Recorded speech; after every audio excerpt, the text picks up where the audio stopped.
네. 네. 여기서 풀어주시고. 네, 풀어드리겠습니다.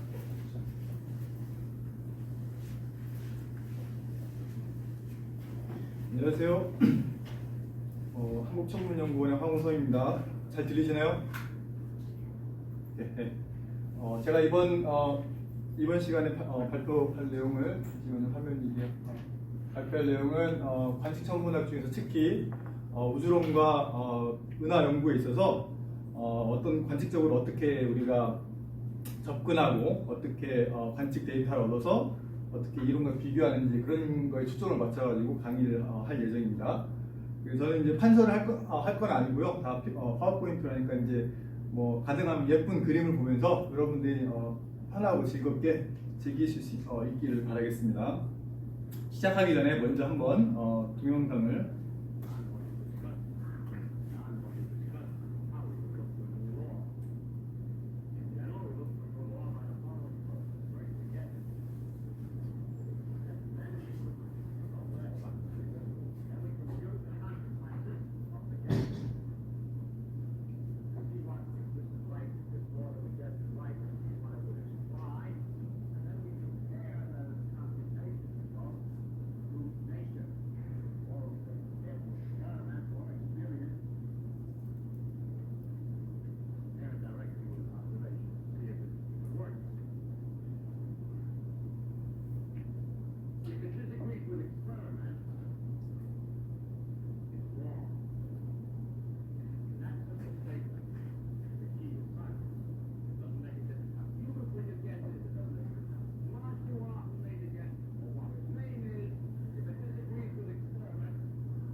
네. 여러분들이 잘 아시겠지만 이제 유명한 그 파인만 우리 물리학자분께서 하신 강의인데 이게 화질이 옛날 것 같으면 좋지 않은데 아마 들리는 것에 문제가 없었을 것 같은데 이제 그분이 말씀하신 거 중에서 잘 아시겠지만 어떤 이론이든지 여러분의 이론이 얼마든지 아름다울 수도 있고 얼마나 멋있을 수도 있지만 그건 아무 상관이 없다. 그리고 관측과 맞지 않는다면은 실험과 맞지 않는다면은 그렇기 때문에 실험과 관측의 중요성에 대해서 이분도 잘 이해를 하고 있었고 그래서 이론과 실험, 이론과 관측이 잘 조화를 이루어야 된다. 이걸 여러분께 먼저 말씀을 드리고 싶어서 이 동영상을 가져왔습니다. 그래서 이제 여러분들 잘 아시겠지만 앞에 박경 선생님께서 이제 우주에 대해서 우주론에 대해서 이제 개괄을 이제 해주셨고 앞으로도 해주실 건데 우리가 알고 있는 현재 표준 우주론이라고 하는 거 우리가 봤을 때 이게 현재 우주론이라고 생각하는 거를 한 장에 정리하면 다른 것 같습니다. 그래서 아시다시피 우주의 나이가 138억 년이어서 약 138억 년 전에 이제 빅뱅으로부터 우주가 시작을 해서 현재 나이는 138억 년이고 이 138억 년 동안에 무슨 일이 일어났는지 우리가 관측을 통해서 추론하고 그 좋은 모델을 세워서 이제 검증하는 이런 단계를 거쳐서 우리는 지금 아마도 우리가 스탠다드 코스모로스틱 모델이라고 하는 표준 우주 모형으로 잘 기술되는 이 우주에 살고 있다. 이렇게 생각을 하고 있습니다.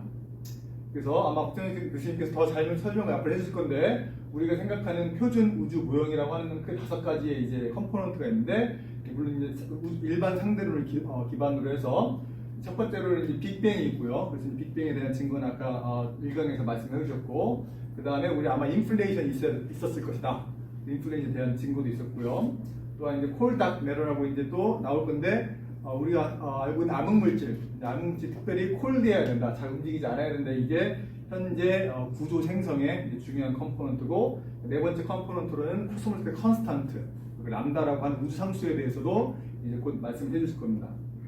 다섯 번째 컴포넌트는 중력 불안정 때문에 밀도 요정이 처음 있었다가 그 밀도 요정이 이제 뭉쳐서 우리가 알고 있는 천체로 형성되는 이런 5가지 컴포넌트가 모인 게 현재 스탠다드 코스모로스틱 모델인데 이걸 우리는 특별히 이제 우주 상수를 람다를 가져와서 이제 상수와 콜닥네를 합쳐서 람다 CDM이라고 보통 우리가 부르게 됩니다.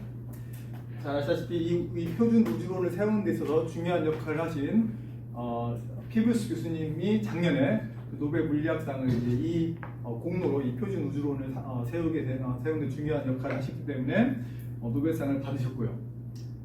근데 이제 여러분 잘 아시다시피 이 표준 우주 모형은 당연히 이제 여러 가지 잘 설명을 하지만 여러 가지 한계가 있는데, 첫 번째로는 이제 공간적으로 아까 말씀하셨듯이 강의 초반에 우리 우주가 정말 균일하고 등방한가, 이 질문이 아주 여전히 이제 계속해서 테스트를 해야 되겠고요. 또 우리 우주 안에 있는 우리가 암흑 물질, 또 암흑 에너지, 이 두 가지 컴포넌트가 제일 중요한 컴포넌트 중에 하나인데, 우리가 우주를 잘 설명하지만 정작 이 두 가지 컴포넌트가 본질이 무엇인지 이것에 대해서는 아직 잘 이해를 못하고 있습니다. 그 다음에 이제 암흑 물질 또는 암흑 에너지 대신에 어떤 새로운 피직스가 필요한가, 계속해서 우리가 질문을 해야 되겠고, 근데 이제 이 표준 우주 모형이 많은 것들을 잘 설명하지만 그렇지 않아 보이는 것들도 많이 발견이 됐는데, 그래서 여러 가지 문제들이 사람들이 제기됐는데, 그중에서 오늘 강의에서는 H나 텐션이라고 하는 것에 대해서 제가 이 H나 텐션에 대해서 구체적으로 설명을 할 건 아니고, H나 텐션을 이해하기 위해서 우리가 관측적으로 어떤 것들이 필요한지 그런 얘기를 주로 하도록 하겠습니다. 한 가지 그냥 질문으로, 이제 뭐 제가 숙제를 내드릴 건 아닌데, 이제 보통 H나 텐션, 우리 H 낫으로 있는데 H 제로로 있는 사람도 있고 H 낫으로 있는 사람도 있는데, 숙제로 한번 어떤 게 더 좋은 표현인지 확인해 보시면 좋겠습니다. 자, 그래서 방금 말씀드렸듯이 오늘 강의 목표는 최근에 우주론의 주요 이슈와 또 우주론의 발전을 이해하기 위해서 우리 어떤 관측 사실을 바탕으로 이게 이해가 됐는지, 그 관측 사실을 이해하는 초점을 맞춰서 그 두 가지, 뭐 예를 들면 그림을 보여드릴 건데, 여기 보여드린 그림의 이제 Y축에는 허블 상수라고 하는 거, 우리가 H 낫이 있고 X축은 오메가 메타라고 이제 우리 물질의 우주의 물질의 양이 있는데, 여기 여러 가지 컨투어로 표시된 거는 여러 가지 방법으로 측정을 한 이거의 확률 분포를 의미하는데, 여기 회색으로 표시된 이 가로줄은 실제 허블 상수를 직접 우리 가까운 우주에 직접 측정한 건데, 잘 아시다시피 이 두 개의 측정 값이 다르게 되는데 이걸 우리 H나 텐션이라고 부르게 됩니다. 그래서 이 그림을 이해하기 위해서, 이 텐션을 이해하기 위해서 어떤 것들이 우리가 먼저 알아야 되는가, 그거에 대한 얘기를 할 거고, 또 한 가지 보여드린 중요한 그림 중에 하나는 이 Y축은 뭐냐면은 코스믹 스타 포메이션 레이시라고 우리 우주에 있는 우주 내에서 별 탄생 밀도, 밀도가 얼마인지 Y축에 표시를 하고 있습니다. 평균적으로. X축은 레드시프트, 시간의 함수로, 즉 우주가 시작부터 현재까지 왔을 때 시간의 함수로 얼마나 많은 별이 태어났는지, 이거를 점으로 표현된 건 실제 관측 자료입니다. 관측 자료고, 여기 선으로 표현된 거는 실제 우리가 컴퓨터 시뮬레이션으로 해서 예측을 한 값인데 두 개의 값이 어떻게 비교가 되는지, 그래서 이 그래프가 굉장히 중요한데 이 그래프가 어떻게 만들어졌는지 이제 그 얘기를 해보도록 하겠습니다. 그래서 이제 꼴을 다시 한번 정리하면, 어떤 과학적 사실을 이해하기 위해서 관측 자료부터 어떻게 우리가 그거를 이해하게 됐는지, 그래서 오늘 첫 번째 강의에는 주로 H나 텐션을 이해하기 데 필요한 이제 외부 은하의 거리를 측정하는 방법, 그다음에 외부 은하의 레드시프트라고 하는 적색 이동을 측정하는 방법에 대해서 설명을 드리겠고, 그다음에 또 우리 어떤 주어진 은하가 있을 때 그 은하에 주어진 물리량을 계산할 때 어떻게 계산하는지, 특별히 이제 스타 포메이션 레이시라고 하는 별 탄생률에 대해서 초점을 맞춰서 말씀을 드리도록 하겠습니다. 두 번째, 다음 수요일 날 오후에는 이제 어떤 특별한 천체들이 이제 우리가 있는데, 어떤 특별한 천체들을 가지고 또 혹시 우주론과 은하 연구를 어떻게 할 수 있는지, 그리고 또 현재 진행되고 있는 이제 측광학적 또는 분광학적 탐사들이 어떤 것들이 있는지 그에 대해서 간략 조망을 하는 시간을 갖도록 하겠습니다. 그래서 저 아까 말씀드린 H나 텐션부터 얘기를 해보도록 하겠습니다. 여러분 많이 봐셨겠지만 이제 허블이라고 천문학자와 휴메이슨 두 분께서 열심히 이 마운트 윌슨 텔레스콥을 이용을 해서 허블 상수를 측정을 했는데, 여기 보여드린 그림에 이제 Y축에 뭐냐면은 어떤 은하들의 외부의 속도를 측정을 했고, 여기 X축은 은하까지의 거리를 측정했습니다. 그래서 점 하나는 은하 하나를 의미하고요. 그래서 점을 찍어봤더니 이렇게 비례하더라. 그 선을 쫙 긋고, 이거는 V는 HD라고 해서 이 기울기가 지금은 허블 상수라고 부르고, 우리가 지금은 옛날에는 허블의 법칙을 불렀지만 지금 허블 리미트라고 법칙이라고 부르죠. 그래서 그 은하들이 이렇게 분포하기 위해서는 우주가 팽창해야 된다라고 하는 것을 중요한 사실을 이제 발견했는데, 실제로 재미난 거는 이 허블 이 글에 보면 오타가 있습니다. 오타가. 자세히 보면 어디가 오타가 있는지 한번 찾아보시고요. 그리고 그래서 이 기울기가 결국에는 허블 상수인데, 그럼 이 기울기를 측정하는 방법은 크게 두 가지가 있습니다. 첫 번째로는 디렉트 메소드는 바로 이처럼 은하들의 거리와 속도를 측정해서 기울기를 구하는 게 바로 디렉트 메소드가 되겠고, 인디렉트 메소드는 우리가 어떤 관측 데이터가 있을 때 그 관측 데이터의 모형을 가정하고 모형의 베스트 핏으로부터 가장 잘 맞는 핏으로부터 H는 허블 상수를 우리가 구해내는 두 가지 방법이 있는데, 이 두 가지 방법에 대해서 얘기를 해볼 텐데, 재미난 것들이 뭐냐면은 여기 Y축에 표시되는 거는 실제 H0 값을 측정한 거고, X축은 시간의 함수, 연도가 되겠는데, 이 파란색이 뭐냐면 바로 방금 설명드린 것처럼 직접 측정한 거, 은하의 거리와 속도를 측정해서 구한 값. 빨간색으로 측정한 거는 방금 얘기한 대로 다른 관측 자료에서부터 모델 피팅을 통해서 베스트 핏을 구한 값인데, 옛날에는 에러바 인에서 다 일치하다가 전면으로 갈수록 이 에러바를 벗어나면서 서로 값이 다르게 됐습니다. 현재는. 그래서 이거를 다른 식으로 표현하면은 X축은 H 낫이고, 방금 보여드린 대로 이제 왼쪽에 파란색은 그 모델 피팅에서 온 거고, 빨간색은 실제 직접 측정하는 값인데, 두 개의 값 차이가 이제 4.4 시그마. 우리가 보통 과학에서는 3 시그마, 3 시그마 이상 벗어나게 되면은 굉장히 심각한 문제라고 얘기를 하는데, 현재 4.4 시그마 이상 차이가 나기 때문에 뭔가 문제가 있다라고 해서 사람들이 그걸 H나 텐션이라고 이제 부르고 있습니다.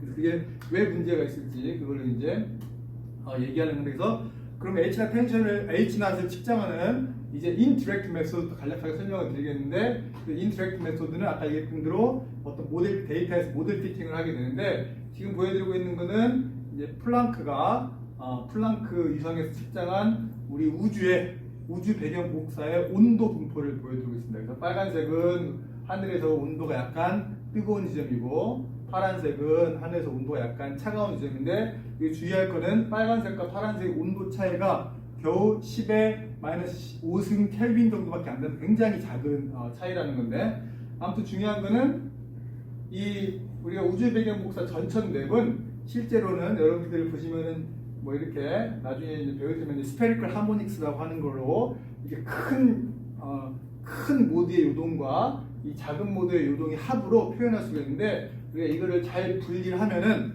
우리가 각 모드별로 파워 스펙트럼을 구할 수 있는데, 여기 보여드리고 있습니다. Y축에는 그래서 파워고, X축은 뭐냐면은 L이 바로 이 전천 하늘에서의 모드의 크기를 의미합니다. 그래서 여기 점으로 표시된 거는 방금 이 우주 배경 복사를 파워 스펙트럼으로 표시한 데이터를 의미하고, 여기 파란색으로 표시된 선은 바로 베스트 핏 모델입니다. 이렇게 모델 피팅을 하면 바로 뭘 구할 수 있냐면은 굉장히 많은 우리가 우주론 모형 파라미터를 구할 수가 있는데, 그 모형 파라미터 중에 하나가 바로 H-낫이 여기 들어가 있습니다. 네. 그래서 H-낫은 이렇게 우주 배경 복사의 요동에서 파워 스펙트럼을 구하고, 그 파워 스펙트럼으로 모델 피팅을 통해서 H-낫을 구할 수 있는데, 이 값이 바로 67입니다. 네. 근데 실제로는 이제 우주 배경 복사의 이 파워 스펙트럼 이해하는 방법은 굉장히 이제 이것도 중요한 일인데, 이제 이번 여름 학교에는 이건 다루지 않았으면 안타깝긴 하지만요. 넘어가도록 하겠습니다. 근데 이 재미난 얘기는 빅뱅의 메아리나 코스믹 코믹이라는 재미난 책이 있으니까 그 책을 한번 보시면 여러분들이 이 재미난 이야기를 들을 수 있을 겁니다. 지금 설명드린 게 바로 이제 인디렉트 메소드의 하나의 예를 보여드렸고요.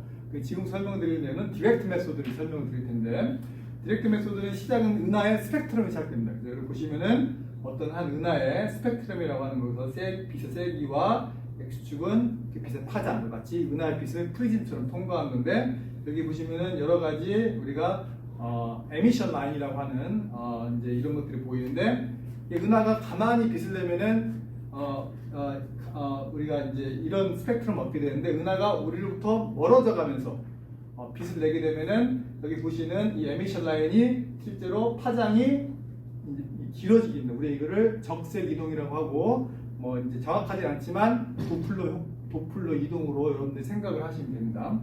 그래서 이 이동한 정도, 이 파장이 후퇴한 정도를 가지고 1 플러스 G, G를 바로 적색 이동이라고 정의를 하는데, 이거 G 값을 우리가 구할 수 있습니다. 그래서 이 G 값을 우리가 이제 C를 우주함수 C를 곱하면은 속도로 은하의 속도 생각을 하면 되는데, 그래서 속도를 여기서 구하고, 허블 상수를 직접 재려면 속도가 필요하고 거리가 필요한데, 방금 속도를 재는 걸 의미했고, 이제는 거리를 재는 거, 속도가 인디펜던트하게. 그래서 거리를 재는 방법에 대해서는 여러 가지가 이렇게 설명드리겠습니다. 첫 번째로는 이제 가장 많이 쓰는 게 삼각 시차 방법이라고 하는 게 있는데, 그래서 여러 가지 방법이 있는데, 이 에던 리스라고 하시는 분이 이제 그 각각의 방법들이 한계가 있기 때문에 계속해서 보정을 하게 됩니다. 그래서 보정을 하는 방법을 보여드리고 있는데, X축은 어떤 은하에 대해서 삼각 시차 방법으로 측정한 거리고, Y축은 또 그 은하의 다른 방법, 세페이드라고 하는 변광성을 가지고 측정한 방법이 얼마나 잘 일치하는지를 보정하는 걸 보여주고, 이거를 한 번 더 확장해서, 왜냐면은 그 각각의 방법별로 거리를 잴 수 있는 한계가 다르기 때문에, 그래서 여기는 이번에는 X축은 세페이드 변광성으로 측정한 거리, Y축은 이번엔 슈퍼노바, 초신성으로 측정한 거리를 또 마치 그래서 보정을, 캘리브레이션을 통해서 계속해서 이렇게 확장을 해나가면 최종적으로 슈퍼노바를 멀리도 갈 수도 있고 개수를 늘릴 수도 있는데, 그렇게 해서 측정을 해봤더니 이제 여러분들 슈퍼노바라고 하는 거는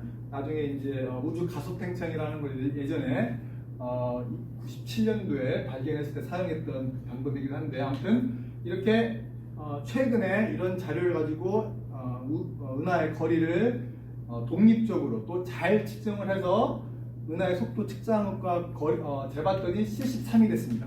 그래서 아까 다시 돌아가면은 인디렉트 메소드로 측정한 건 67이었고, 그 다음에 디렉트 메소드로 측정한 방법이 73인데, 이게 에러를 고려했을 때도 여전히 4시그마 이상으로 차이가 나더라.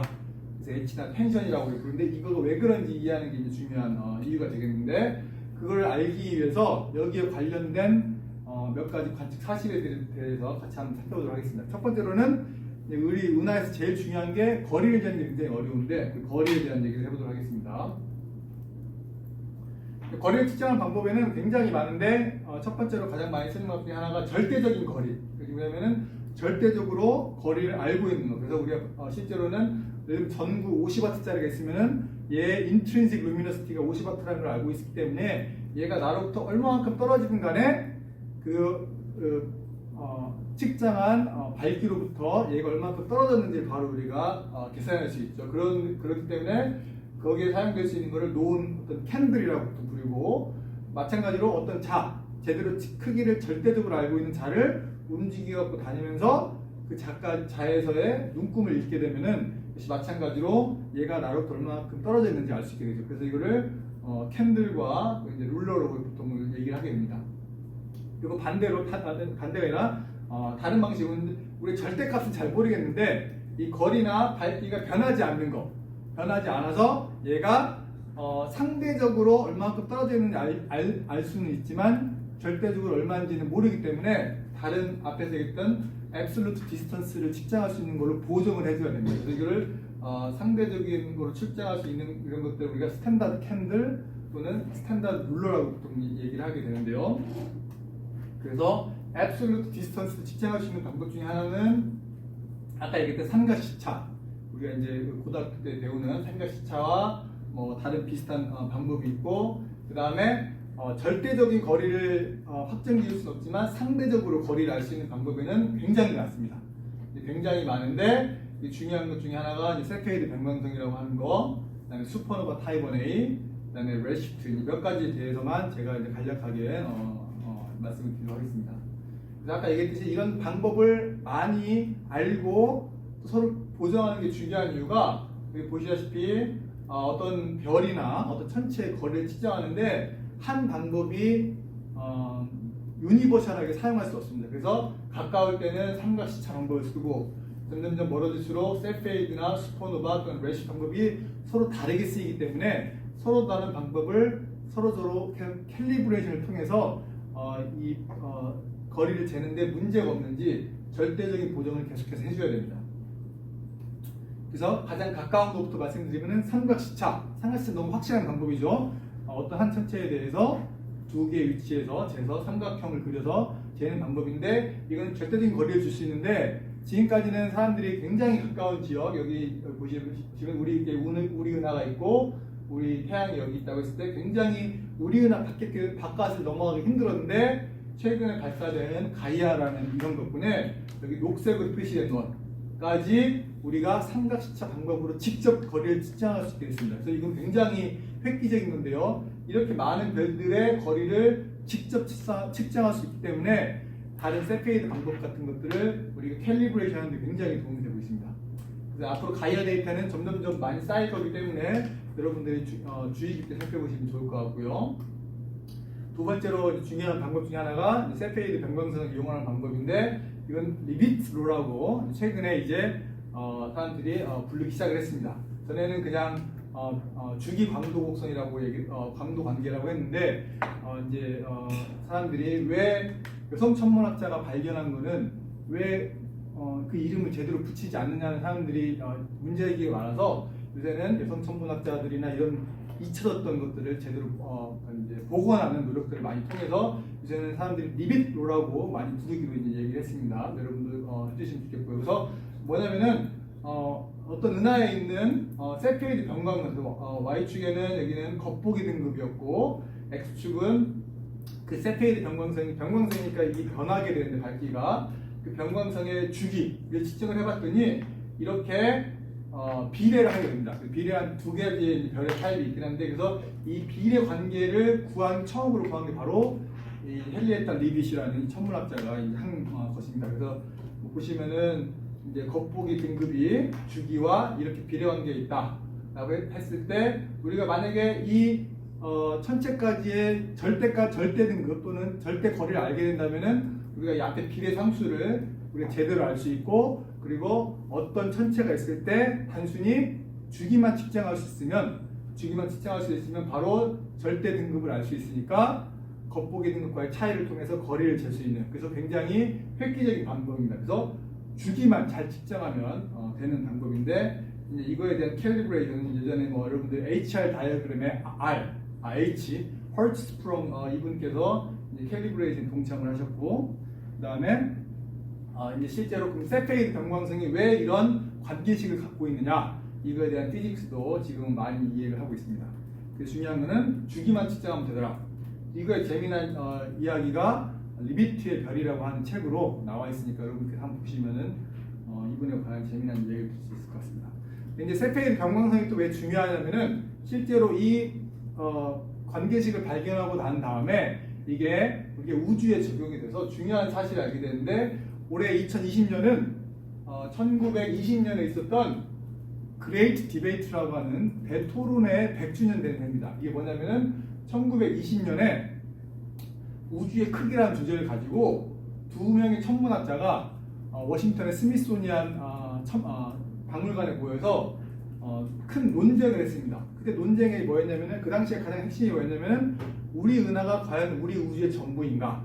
그래서 우리 은하 바깥에 뭐가 있는지 아니면 우리 은하가 우주의 전부인가에 대한 게 가장 큰 논쟁의 핵심이었는데 그래서 셰플리라고 하는 이 천문학자는 우리 은하는 굉장히 커서 마치 우리 우주의 그 전부인 것 같고 그러나 우리 은하는 우리 태양은 우리 은하의 중심에 있지 않다 라고 했고 그래서 안드로메다 우리 지금 은하라고 부르지만 그 당시에 안드로메다 성운은 우리 은하의 일부다. 그래서 우리 은하가 우주의 거의 전부인 것 같다라고 말씀하셨던 반면에 커티스라고 하시는 분은 그게 아니라 우리 은하 밖에도 다른 은하가 있다. 그러니까 즉 우주가 우리 은하가 전부가 아니다. 그리고 또 우리 은하는 또 태양은 우리 은하의 중심에 있다. 그 두 가지 포인트가 있었는데 중요한 건 여기서 관련된 중요한 거는 과연 우리 은하가 우리 우주의 전부인가? 그게 핵심인데 그 핵심을 밝혀내는 게 가장 큰 차이가 뭐냐면 바로 이 안드로메다의 성운이 있었습니다. 그래서 이분은 안드로메다는 우리 은하 안에 있다라고 얘기를 했고 커티스 분은 아니다. 안드로메다는 우리 은하 밖에 있는 다른 은하다. 그래서 이 문제를 해결하려면 당연히 안드로메다까지 은하 거리를 정확히 측정하면 되겠죠. 그래서 저 거리를 정확히 측정해서 얘가 우리 은하 밖에 있는지 안에 있는지 확인해 보면 될 것 같습니다. 그래서 이때 중요한 역할을 하는 게 바로 에드윈 허블이죠. 에드윈 허블이 M31이라고 하는 여기 이제 안드로메다 성운에 그 당시에 N이라고 써 있는 거기 보시면은 N은 노바 약자잖아요. 노바. 근데 여기 보시면은 N이라고 했다가 짝짝 긋고 VAR이라고 썼죠. 이게 느낌표거든요. 이게 베리어블. 자 이게 셀페이드 변광성 찾았다. 아까 얘기했듯이 셀페이드 변광성이 있으면 그 첫째까지 거리를 잘 잴 수 있기 때문에 안드로메다 성운에서 셀페이드 변광성을 찾게 되면은 안드로메다까지 거리를 잘 잴 수가 있습니다. 그래서 굉장히 흥분한 나머지 느낌표까지 붙였는데 그 실제 이 허블이 사용했던 이게 이제 관측 로그입니다. 그래서 셀페이드 변광성의 이 광도 곡선을 이렇게 그려서 이 셀페이드의 주기를 쟀습니다. 주기를 잰 다음에 거리를 재봤더니 그 당시에는 276kPa로 재서 그 당시에 아까 셰플리 그 천문학자분이 동의했던 우리은하 크기보다 바깥에 있는 걸로 판명이 났습니다. 그래서 이 에드윈 허블이 이 측정을 해서 셰플리 그 당시 하버드 천문 대장이었는데 이 대장님께 편지를 보냈습니다. 내가 안드로메다까지의 거리를 측정해봤더니 셀페이드 변광성으로 거리가 이만큼 나오더라. 그래서 너가 생각했던 우리은하 크기보다 훨씬 더 멀리 있더라 라고 편지를 보냈고 그 셰플리 이 박사님도 인정할 수밖에 없어요. 왜냐면은 자기도 셀페이드 변광성으로 거리 측정하는 방법을 쓰고 있었고 알고 있었기 때문에. 그래서 그분이 편지를 받고 그 오피스에 있던 친구한테 이렇게 얘기했습니다. 영어로 얘기하면 Here is the letter that has destroyed my universe. 내 우주를 망가뜨린 편지가 여기 있다 라고 얘기를 했는데 옆에 있던 사람이 누구냐면은 세실리아 페인이라고 하버드 천문학회 최초의 여성 정교수로 계신 분인데 그분은 제 학문적으로 할아버지의 할머니입니다. 학문적으로 이제 그 위에 계신 분인데 이 세실리아 페인과 이런 관련된 얘기도 이는 MC 제곱이라고 하는 책에 보시면은 재미있게 적혀 있으니까 한번 보시면 되겠습니다. 아무튼 중요한 거는 셀페이드 변광성이 거리 측정하는 데 중요한 역할을 해서 우리 우주의 크기를 밝히는 데 중요한 역할을 했다는 거고 그게 지금도 여전히 유효하다는 거.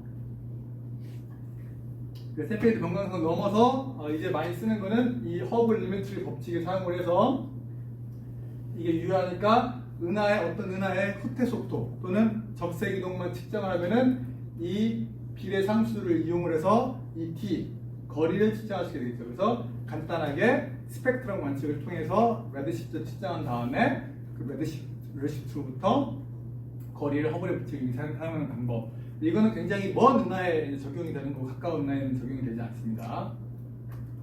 그래서 네 번째 항목은 슈퍼노바에게인데 슈퍼노바에게는 재미난 얘기가 많은데 여기 보여드리는 그림은 우리가 굉장히 유명한 1987A라고 하는 슈퍼노바의 이제 사진을 보여드리고 있는데 이제 라지 마젤라니 클라우드라고 하는 여기 사진에서 어떤 사람이 사진을 똥 찍었더니 이렇게 달라졌습니다. 그래서 저기 뭐가 터졌구나 라고 하는 사실을 알게 됐는데 그래서 여러분들 아시다시피 여기서 뉴트리노 나오고 해서 굉장히 많은 일들이 있었는데 이제 최근에 찍은 허블 우주망원경의 사진을 보게 되면은 실제로 슈퍼노바가 이렇게 터져서 링처럼 이제 보이게 되는 사진이 나오게 됩니다. 이게 이제 슈퍼노바가 이렇게 유명한데 우리나라에서도 이 슈퍼노바를 찾았던 일이 많이 있었습니다.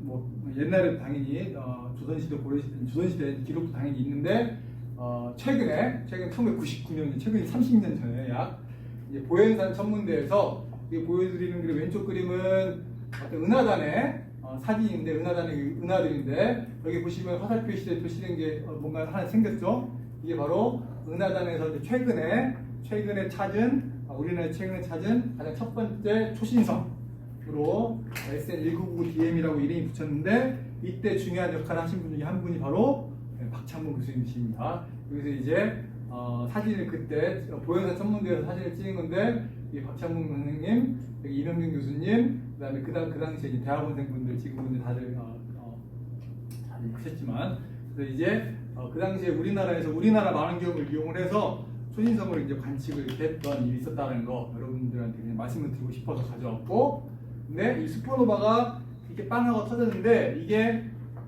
이제 우주론적으로 중요한 의미를 가지려면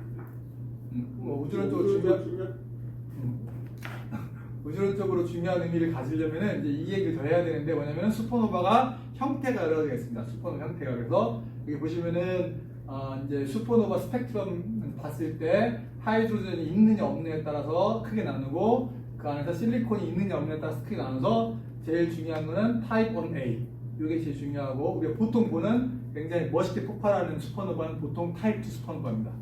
그 타입 1A 슈퍼노바가 중요한 이유가 뭐냐면 그게 스탠다드 캔들의 역할로 우리가 쓸 수 있기 때문인데 이제 보통 생각하기에는 어떤 화이트 드워프와 옆에 레드 자이언트가 있어서 물질이 빨려 들어가면서 여기서 특별한 매스에 다다랐을 때 그때 폭발이 일어나면서 그 등급이 일정할 것이다 라고 보통 사람들이 예상을 하는데 여기 보여드리는 그림은 슈퍼노바 터졌을 때 절대 등급이고 X축은 시간의 함수로 말하자면 광도 함수입니다.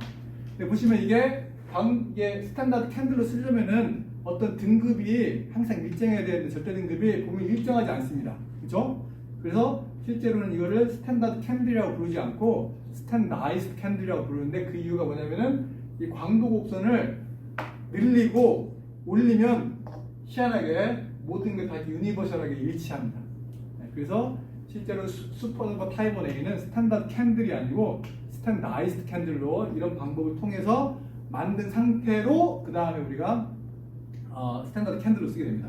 이제 이거는 펄뮤터 이제 이분께서 공하는 스트레치 메소드라고 하는 건데, 근데 이분은 약간 물리학자에서 뒤에 나오겠지만, 근데 이제 다른 분이 리스 그룹에서 비슷한 게 이 광도 곡선을 유니버설하게 만드는 방법을 이제 컬러 메소드를 써서 했는데 뭐 그에 대해 설명을 드릴 건 아니고, 아무튼 중요한 거는 타입 1A 슈퍼노바가 스탠다드 캔들은 아니지만 스탠다이즈드 캔들로 사용할 수 있더라. 커시너. 그쵸. 커시너가 이제 그 당시에 PR였고, 근데 실제로 대학원생 때. 그래서 이제 재미난 여기 보시는 사진은 여러분 잘 아시다시피 노벨상을 탔을 때 이제 사진인데 이 타입 1 슈퍼노바로 타입 1A 슈퍼노바로 우주가 가속 팽창한다라고 하는 사실을 우리가 이제 알았는데 그때 이제 썰 펄뮤터라고 버클리에 계신 이분이 제일 먼저 연구를 시작을 했어요. 연구를 시작해서 약 88년부터 일이 시작을 했는데 이분은 물리학자였어요. 그래서 물리학자 보니까 이게 실제 관측하는 거에 대해서 약간 약했어요. 그래서 뭐 은하 소광이라든가 이런 것들에 대한 이해가 약간 부족했기 때문에 진도가 잘 안 나가고 있었어요. 근데 이걸 옆에서 본 하버드 그룹, 여기서 하버드 그룹이라고 하는 건 방금 말씀드린 밥 커셔너 교수님을 필두로 그 아래 대학원생 2명이 있었는데 이제 하나는 브라이언 슈미트라고 하는 분하고 애덤 리스 이분이 같이 해서 쟤네들 재밌는 거 하는데 물리학자들이 뭘 잘 모르네라고 해서 늦게 한 6년 늦게 시작을 했지만 이분들은 천문학 관측에 잘 이해를 하고 있었기 때문에 어떻게 하면은 이거를 잘 이제 그 소강 같은 걸 극복할 수 있겠다는 걸 알아서 이분들 실제 논문은 먼저 냈습니다. 98년 3월 달에 먼저 아카이브에 올렸고 이분들은 98년 9월 달에 아카이브에 올려서 코스모스 컨스탄트가 0이 아니다 라고 하는 거를 처음으로 슈퍼노바 데이터로 이제 발표했죠. 그래서 나중에 2001년도에 두 그룹이 동시에 이제 노벨상을 타게 됐습니다. 그래서 그 노벨상을 탄 중요한 그림을 한번 이제 보여드리게 되면은 여기 Y축에 보여드린 거는 M/M은 이제 등급 빼기 절대 등급인데 우리 이제 거리 지수라고 부르는 거고, X축은 그 슈퍼노바 점 하나는 다 슈퍼노바 하나를 의미하고요. 그 슈퍼노바까지의 그 적색 이동 측정한 것을 보게 되는데 이 데이터를 가장 잘 설명하는 라인을 이제 뭐냐라고 하는 건데 세 가지 모형을 적습니다. 오메가 베타와 오메가 람다가 양이 얼마냐에 따라서 그게 잘 안 보이는데 여기 이제 그 레지듀얼을 보여드리면은 슈퍼노바 데이터가 이렇게 스캐터하게 퍼져 있는데 보시면은 위에 실선이 뭐냐면은 오메가 람다가 0.7일 때, 그리고 이게 도티드 라인은 오메가 람다가 0일 때 보시면은 확실히 데이터가 스캐터가 있지만 이 굵은 실선을 중심으로 움직이는 게 보이죠? 그래서 오메가 람다가 0이 아니다, 우주 상수가 살아있다 라고 하는 게 바로 이 그래프에 시작을 했습니다. 그래서 이게 노벨상을 받았는데 역시 이 재미난 얘기도 우주의 끝을 찾아서라고 하는 제가 이 책 팔려고 그건 아니지만 이 우주의 끝을 찾아서라고 책을 보면은 이 재미난 얘기 적어 있으니까 여러분 한번 읽어보시면 좋겠습니다. 그래서 방금 지금까지 설명드린 여러 가지 방법으로 이 거리를 측정하는 방법을 가지고 우리가 코스믹 디스턴스 레더라고 부르는데 바로 뭐냐면은 서로 방법을 사다리 삼아서 우리가 계속해서 확장해 나간다, 이런 의미에서 이렇게 복잡하게 되어 있습니다. 그래서 방금 얘기했듯이 이 디스턴스, 은하의 디스턴스를 추정한 거는 중요한 거는 레드시프트가 아니라는 겁니다. 레드시프트와 디스턴스는 다릅니다. 디스턴스 측정은 너무나도 중요하기 때문에 사람들이 이 디스턴스 측정한 거를 열심히 잘 모아놨어요. 너무나 중요해서. 그래서 여러분들 인터넷 사이트에 가면 Extragalactic Distance Database라고 쳐 들어가시면은 지금까지 모아놓은 은하의 거리를 측정한 데이터를 다 모아놨습니다.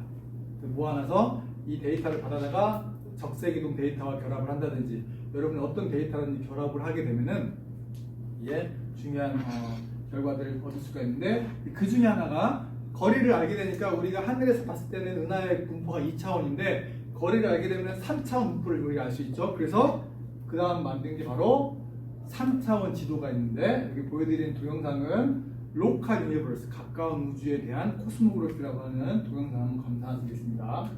그래서 방금 보여드린 1기 사이트에서 만든 데이터를 가지고 실제 보면 하늘에 여러 가지 구조를 있고 이 데이터를 가지고 점 하나가 은하 하나를 의미합니다. 네.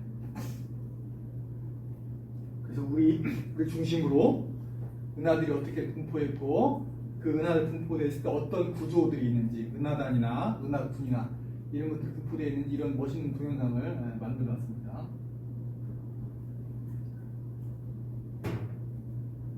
그래서 물질 분포가 우리 주변엔 무엇들이 있는지 어떻게 연결되어 있는지 그리고 이제 속도 자료와 아까 적색이동 자료와 결합을 하게 되면은 실제 물질이 어디를 향해서 움직이는지도 우리가 알 수 있습니다. 그리고 우리가 특이 속도라고 부르는데 그 특이 속도까지 결합을 하게 되면은 실제 암흑 물질의 분포, 눈에 보이진 않지만 실제 어디에 물질이 있어서 은하들이 어느 쪽으로 빨려 들어가고 있는지 그것도 알 수 있습니다. 그걸 통해서 여기 운동도 분석할 수 있게 되는데 이 자료를 활용해서 방금 말씀드린 특이 속도와 결합을 해서 중요한 최근에 한 결론 중에 하나가 우리가 속해 있는 은하가 속해 있는 게 국부 은하군이라고 했는데 국부 은하군이 속해 있는 더 큰 행정구역이 우리가 초은하단이라고 부르는데 국부 초은하단 이 국부 초은하단의 경계를 은하들의 속도가 이렇게 다 마치 분수가 올라가다가 분수가 퍼지는 것처럼 그래서 은하단의 국부 초은하단의 경계를 은하단의 속도 자료를 이용해서 이렇게 그어볼 수 있지 않은가. 그래서 브렌틀리 교수님께서 이거를 라니아케아 초은하단이라고 부르자 새롭게 경계를 정의해서 그래서 라니아케아 초은하단이라고 부르자라고 해서 제안을 했습니다. 이거에 대한 거는 여러분들이 나중에 또 살펴보시면 되겠고요. 그래서 지금까지 얘기한 거는 은하들의 거리를 측정하는 게 중요하다. 그걸 다 모아서 여러 가지 재미난 일을 할 수 있다. 근데 대체 은하의 거리를 얘기하는 게 뭐냐? 그 대체 은하의 거리라는 게 정확히 우주론적으로 무슨 의미냐? 이거는 아까 박찬모 선생님께서 설명을 잘 해주셨기 때문에 다시 한번 간략하게 보이면은 옛날에 빅뱅이 있었고 우리는 시간축으로 갔을 때 여기에 지금 현재 그래서 우리가 은하의 거리나 이런 것들 얘기할 때는 시간과 공간을 동시에 정의해야 되는데 우리는 현재 여기에 있습니다. 그리고 다른 은하는 우리 실제 관측한 빛은 이렇게 쭉 따라와서 이 빛을 관측하는데 실제 이 은하는 현재에도 우주가 팽창했기 때문에 여기에 와 있겠죠. 그래서 우리가 보통 얘기하는 거리라고 하는 거는 이 distance now를 의미하는 distance now 이게 내가 코무빙 디스턴스라고 아까 얘기했던 공변거리라고 하는데 그래서 우리가 거리를 얘기하는 게 시간과 공간이 섞여 있기 때문에 그 섞여 있는 걸 잘 구분해서 얘기해야 된다라는 거를 말씀드리고 싶었고 그래서 실제로 관측한 양으로부터 이 거리를 어떻게 계산하는가라는 걸 간략하게 보여드리면은 아까 얘기했듯이 적색 이동이라고 하는 거는 은하의 스펙트럼에서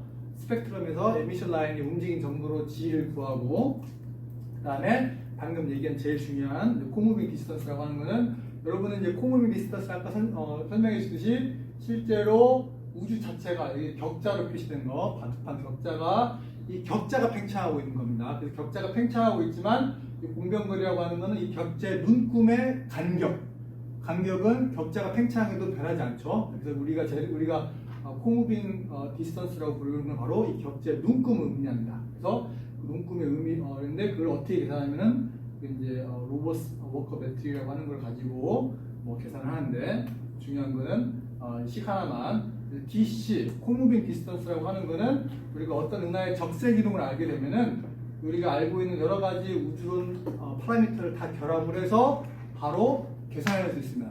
그러니까 중요한 거는 G값, 은하의 적색 이동 값을 측정하고 우주론을 가정하면 그 은하의 코무빙 디스턴스를 계산할 수 있다. 이건 핵심이 되겠고요. 그리고 또 많이 쓰는 proper distance, 실제 피지컬한 거리, 눈금이 팽창한 것까지 고려한 실제 거리는 여기다가 이제 은하의 팽창 개수까지 이제 곱을해서 계산하게 되면은 코무빙 디스턴스에다가 1 플러스 G만 나눠주면 되고요. 그 다음 또 우리가 앵귤러 다이어트 디스턴스라고 하는 정의인데 그는 어떤 천체가 있을 때 천체가 보이는 크기를 가지고 정의한 거리가 되는데 천체의 크기가 D라고 했을 때 실제 크기는 D라고 했을 때 이제 겉보기는 델타 세타고 D에는 앵귤러 다이어트 디스턴스 되겠습니다. 그래서 또 마찬가지로 적색 이동 하나만 알게 되면은 이 식을 통해서 바로 우리가 구해낼 수 있습니다.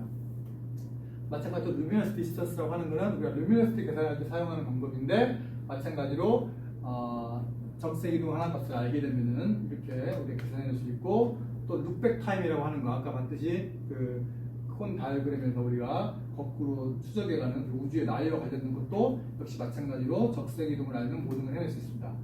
그래서 여기서 포인트를 말하면 이런 굉장히 다양한 디스턴스가 있는데 여러분들이 중요한 거는 여러분들이 풀고 있는 문제 아니면 여러분들이 하고 있는 일에 어떤 디스턴스가 적합한지를 제대로 알고 써야 한다는 거예요. 여러분들이 어떤 천체의 루미너스티에 관련된 일을 하는데 그럼 루미너스 디스턴스를 써서 무슨 일을 해야지 거기다가 앵귤러 다이어트 디스턴스를 쓴다든가 이런 식으로 하면 섞었으면은 여러분들 안 된다는 거를 말씀을 드리고 싶었습니다. 그게 중요하고요. 그 실제 그 은하의 스펙트럼에서 아까 말씀드렸듯이 어떻게 코무빙 디스턴스를 구하느냐 스펙트럼의 이동에서 에미션 라인에 이동해서 G를 구하고 이 G를 가지고 이 식에다가 넣으면은 코무빙 디스턴스를 바로 구할 수 있습니다. 근데 이 방금 보여드린 이 실제로 계산은 여러분들이 쉽게 할 수 있는 건 아니긴 해요. 그래서 여러분들이 이제 우주론 책을 들여다보고 좀 이제 코딩도 하고 해야 되는데 이 웹에 보면은 인터넷에 보면은 이미 그걸 잘 해놨으면서 코스몰로지 캘큘레이터 웹사이트라는 게 있어서 여기 치고 들어가시면 여러분이 우주론을 가정합니다. 그래서 허블 상수는 얼마고 오메가 베타는 얼마고 오메가 데큐 오메가 람다는 얼마인지를 쳐놓고 내가 원하는 천체의 G값을 쳐넣게 되면은 그 천체까지의 여러 가지 관련된 거리값을 딱 줍니다. 그래서 여러분들이 이제 일하시다가 내가 이 거리를 쓰는데 필요한 값이 필요하다. 그럼 이 웹사이트에 가서 이걸 쳐넣게 되면은 쉽게 우리가 구할 수 있게 됩니다. 그래서 제가 이제 뭐 그림을 하나 그려봤는데 그래서 각 X축은 G에 따라서 적색 이동에 따라서 Y축은 룩백 타임 첫 번째 거는 두 번째 거는 앵귤러 다이어미터 디스턴스 그 다음에 아래 거는 코무빙 디스턴스. 다시 보시면은 멀리 볼수록 코무빙 디스턴스가 커지는 거 잘 이해가 되죠. 또 멀리 볼수록 룩백 타임이 커지는 거 잘 이해가 되죠. 여러분들이 이제 주요 레디시프트에서 우리가 이제 우주를 일해보면은 주요 레디시프트가 0.1일 때 1일 때 코무빙 디스턴스가 얼마고 우주의 나이가 얼마고 이런 거 숫자를 좀 몇 개를 외워놓으시면은 굉장히 전문가같이 보입니다. 한번 외워놓으시면 좋겠고. 근데 여기서 질문은 앵귤러 다이어미터 디스턴스를 보면은 적색 이동이 커질수록 가면은 계속해서 커지는 게 아니라 줄어듭니다. 어떤 때부터. 그렇죠? 궁금하죠? 왜 그럴지. 이게 왜 그럴지는 숙제로 남겨드리도록 하겠습니다. 여기까지 말씀드린 게 이제 은하의 거리를 측정하는 거에 대한 얘기고 지금부터는 은하의 레드시프트 적색 이동을 측정하는 방법에 대해서 같이 한번 살펴보도록 하겠습니다. 특별히 이제 은하의 적색 이동을 측정하는 방법에는 이제 우리가 측광, 영상 관측에서 구하는 방법, 또는 분광 관측을 통해서 구하는 방법이 있겠는데 어떤 영상 관측부터 보도록 하겠습니다. 우리가 어떤 은하를 관측하게 되면 각각 여러분들 필터라고 하는 걸 쓰죠. 필터를 써서 U밴드, G밴드, R밴드에서 여기 보여드린 그림은 어떤 관측한 은하의 플럭스라고 하는 거 밝기가 되겠죠. X축은 파장. 그래서 U밴드, G밴드, R밴드, I밴드, G밴드 5개를 딱 찍을 수가 있습니다. 현재 이 은하의 거리는 몰라요, 여러분들이. 그냥 관측을 해봤더니 이런 등급을 넣었어요. 찍었어요. 그런데 이 은하가 거리가 얼마인지, 레시스가 얼마인지 알고 싶어요. 그쵸? 그럼 어떻게 하면 되느냐? 여러 가지 방법이 있는데, 우리가 포토메트릭 레시피라고 하는 게 뭐냐면은 이 은하의 우리가 알고 있는 은하의 스펙트럼 에너지 디스트리뷰션이라고 하는 이 파란색 선 있는데 이 파란색 선을 여러 개를 가지고 이 적색 이동이라고 하는 건 아까 보였듯이 이 에미션 라인의 위치가 움직여간 정도거든요. 그러니까 어떤 은하에 스펙트럼이 있으면 그 스펙트럼을 옆으로 밀면서 얼마만큼 밀어야 이 5개의 점을 잘 설명할 수 있는지 우리가 피팅을 해볼 수 있습니다. 피팅. 그래서 이 파란색 스펙트럼을 원래 가만히 있을 때 은하의 스펙트럼을 가지고 열심히 밀어요. 그 민 정도가 바로 레드시프트가 되겠습니다. 그래서 밀어서 베스트 핏을 구하는데 그 예를 그냥 한번 보여드리면 이 검은색으로 표시된 게 은하의 스펙트럼이고 이 각 색깔로 표시된 게 각각의 필터입니다. 그래서 필터가 있을 때 은하의 스펙트럼을 열심히 밀면서 위에 데이터 포인트가 어떻게 되면 좋을지 여러분들이 베스트 핏을 구할 수 있습니다. 그럼 구하게 되면 바로 베스트 핏에서 민 정도로 레드시프트를 구할 수 있습니다. 이것을 포토메트릭 레드시프트라고 합니다. 굉장히 간단하죠. 간단한데 실제로는 굉장히 쉬운 일이 아닙니다. 그 이유는 바로 뭐냐면은 그럼 그렇게 하려면은 저 은하의 스펙트럼 에너지 디스트리뷰션이 뭔지 우리가 알아야 되겠죠. 근데 여기 보여드리는 이 그림이 우리가 알고 있는 은하의 스펙트럼 에너지 디스트리뷰션입니다. 그래서 Y축은 플럭스고 X축은 파장인데 은하의 타입에 따라서 은하가 나선 은하냐, 타원 은하냐, 아니면 퀘이사냐 이런 거에 따라서 은하의 스펙트럼을 보면 굉장히 다양합니다. 다양하고 실제로 이 은하의 스펙트럼을 만들어지는 피직스를 들여다보면 너무 복잡합니다. 보시면 여기 보시면 왼쪽 위에 패널부터 보면은 실제로 별이 처음 생겨났을 때 혼자 태어난 게 아니기 때문에 우주를 한꺼번에 태어났는데 그를 우주로 태어난 별들의 질량에 따른 분포, 그를 이니셜 매스 펑션이라고 부르는데 그 IMF의 모양이 어떠냐? 그 다음에 우리가 여러분 잘 아시다시피 항성의 진화, 이 진화가 어떻게 되느냐?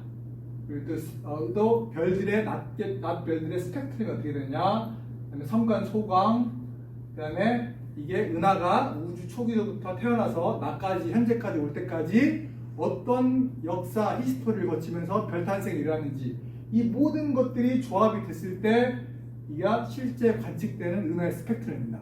잘 아시다시피 은하라고 하는 것은 태양과 같은 별이 1000억 개가 있기 때문에 그 1000억 개 별의 스펙트럼이 조합된 것을 우리가 보고 있는 거기 때문에 이 은하의 스펙트럼이 딱 하나, 두 개, 몇 개로 정의되는 게 아닙니다. 그렇기 때문에 너무나 다양한 가능성이 있기 때문에 이 스펙트럼을 그냥 단순히 밀어서 구하는 게, 포토지를 구하는 게 쉬운 일은 아닙니다. 쉬운 일은 아니지만 우리는 할 수 있죠. 그러니까 천문학을 하는 거겠죠. 다시 한번 간략하게 실제로 그럼 이 은하의 스펙트럼 에너지 디스트리뷰션을 이해하는 것에 대해서 간략하게 설명을 드리면 여기 어떤 은하가 있을 때 여기 별들이 막 태어나고 있다 생각을 해봅시다. 별들이 막 태어나면은 뭐 UV라고 하는 UV 이제 별빛이 막 나가는데 실제로 우리 그 은하 안에는 이제 더스트라고 하는 거, 가스도 있고 더스트인데 더스트에서 열심히 UV가 잡아먹혔다가 다시 재방출됩니다. 그래서 스펙트럼 에너지 디스트리뷰션을 보게 되면은 은하의 플럭 이제 밝히고 X축은 파장이 되겠습니다. 그래서 하늘색 선이 그냥 더스트가 없을 때 그냥 인트린직한 은하의 스펙트럼인데 더스트에 의해서 잡아먹혀서 이 UV 쪽은 아래로 내려가고 여기 인프라레드 쪽에는 이제 잡아먹힌 별빛이 생겨서 실제로 빨간색 점처럼 데이터가 관측을 하게 됩니다. 그래서 실제로 이 빨간색 점을 잘 설명하는 에너지 디스트리뷰션은 이 검은색 선이 되게 됩니다. 그래서 우리가 실제로 별 탄생들이 어떻게 생겨나는지도 알아야 되겠고 그 별 탄생된 빛이 더스트에 의해서 어떻게 재방출되는지도 알아야 되겠고 이런 것들이 이제 복잡하게 벌어지는데 우리가 이거를 피팅을 잘 할 수 있습니다. 데이터가 많으면. 그래서 하나의 피팅한 예를 보여드리고 있는데요. 이 빨간색 점으로 표시된 게 실제 한 은하에 대해서 UV부터 적외선까지 관측한 데이터입니다. 빨간색 점이. 그래서 이 빨간색 점들을 가장 잘 설명하는 우리가 은하의 모형을 가정을 해서 베스트 핏을 구한 게 이 검은색 선입니다. 그렇죠? 뭐 겉에 보면 되게 멋있어 잘 된 것 같죠? 근데 이렇게 이 하나의 스펙트럼 설명하기 위해 필요한 파라미터가 엄청나게 많습니다.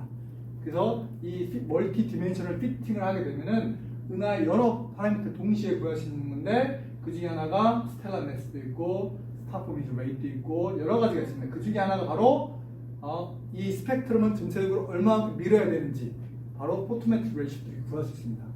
그래서 이거를 바로 우리가 보통 SED 피팅이라고 부르는데 이 SED 피팅을 통해서 은하의 물리량들을 많이 구할 수 있고 특히 그 안에 포토메트릭 레시피도 우리가 구할 수 있다.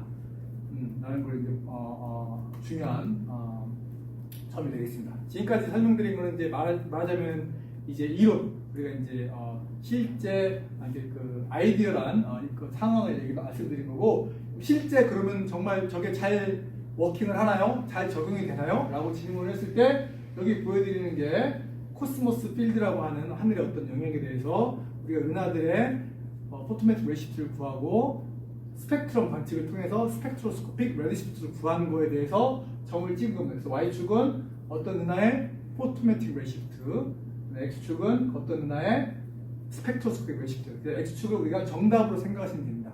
그래서 과연 포토메트릭 레시피가 이 스펙트로스코픽 레시피에 비해서 얼마만큼 잘 일치하는지를 보여주는 그림인데 보면은 대부분 잘 일치하죠. 이 원투원 라인 잘 떨어지는데 보면은 전들이 엄청나게 바깥에 많이 있죠.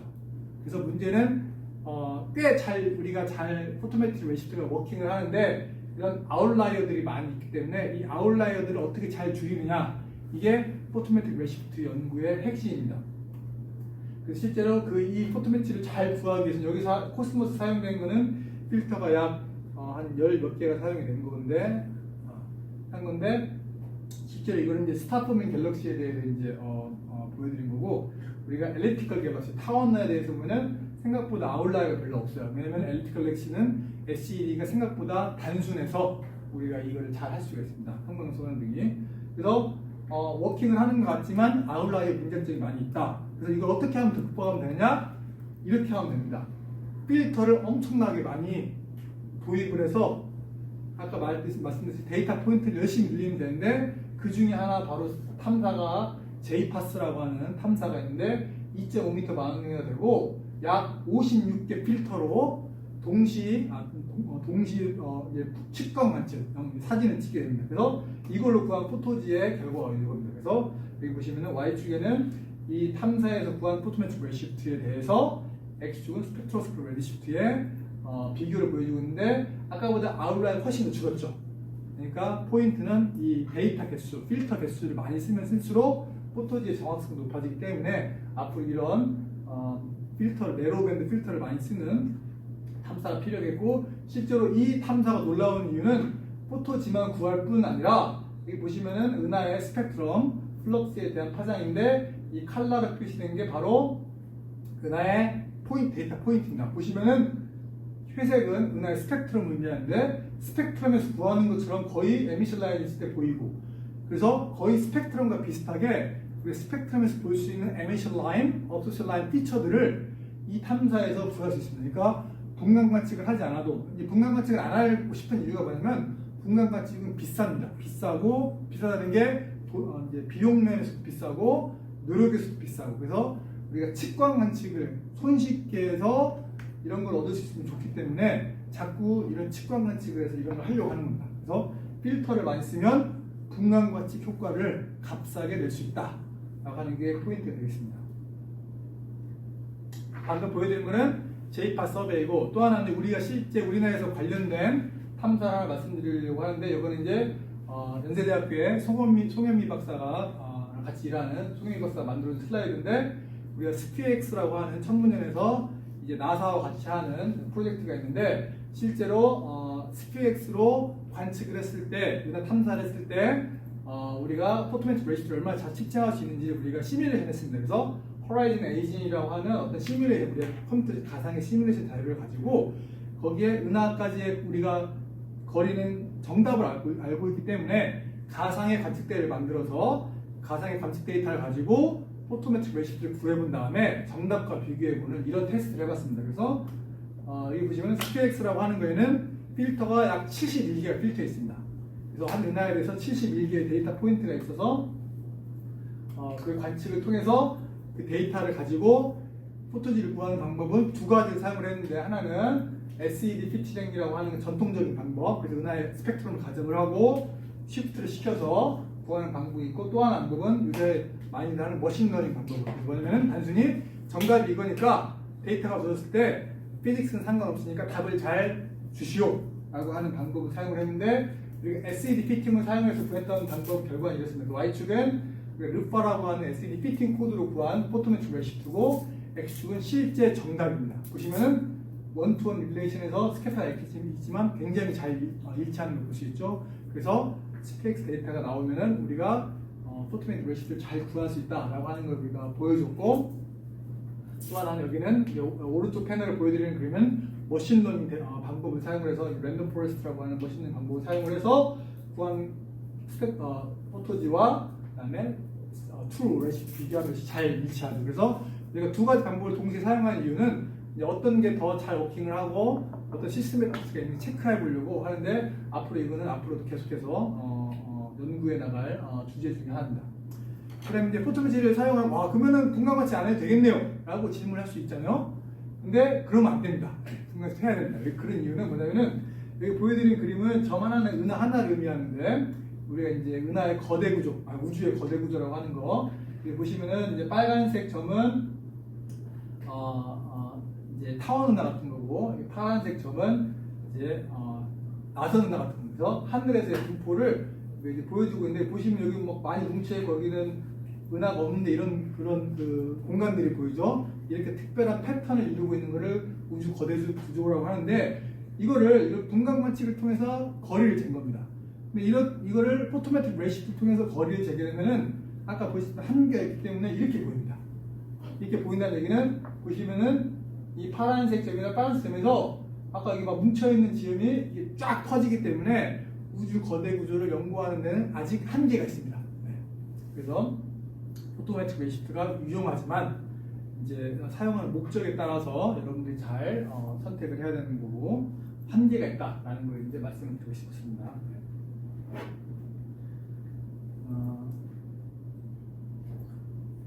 여기까지 말씀드린 게 이제 은하의 스펙트럼을 피팅을 통해서 포토메트릭 레시피를 구하는 걸 말씀드렸는데, 이 SED 피팅을 할 때 꼭 빼놓지 말고 얘기해야 될 게 있는 게 바로 K 커렉션입니다. K 커렉션이 뭐냐면은, 이게 잘 아시다시피 이제 가까운 은하를 관측했을 때 이 검은색 선이 은하의 스펙트럼이라고 했을 때 어떤 필터, 어떤 한 밴드에서 관측을 한 거는 특정한 파장 사이에 이 빛을 적분한 양이 되겠죠.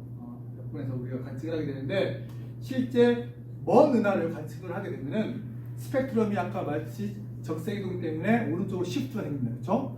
그러니까 어떤 같은 이 필터에서 관측을 하게 되면은 실제 은하의 스펙트럼이 같은 영역을 보는 게 아니에요. 그렇죠? 그래서 여기서 보게 되면은 시프트 때문에 이 파장대에서 보는 게 아니라 약 1+G만큼 시프트 돼서 그 짧은 파장 쪽에 빛을 보는 거기 때문에 이 두 개의 은하의 등급, R밴드 등급, R밴드 등급을 동시에 비교하기에는 문제가 있습니다. 서로 다른 걸 보고 있는 거기 때문에.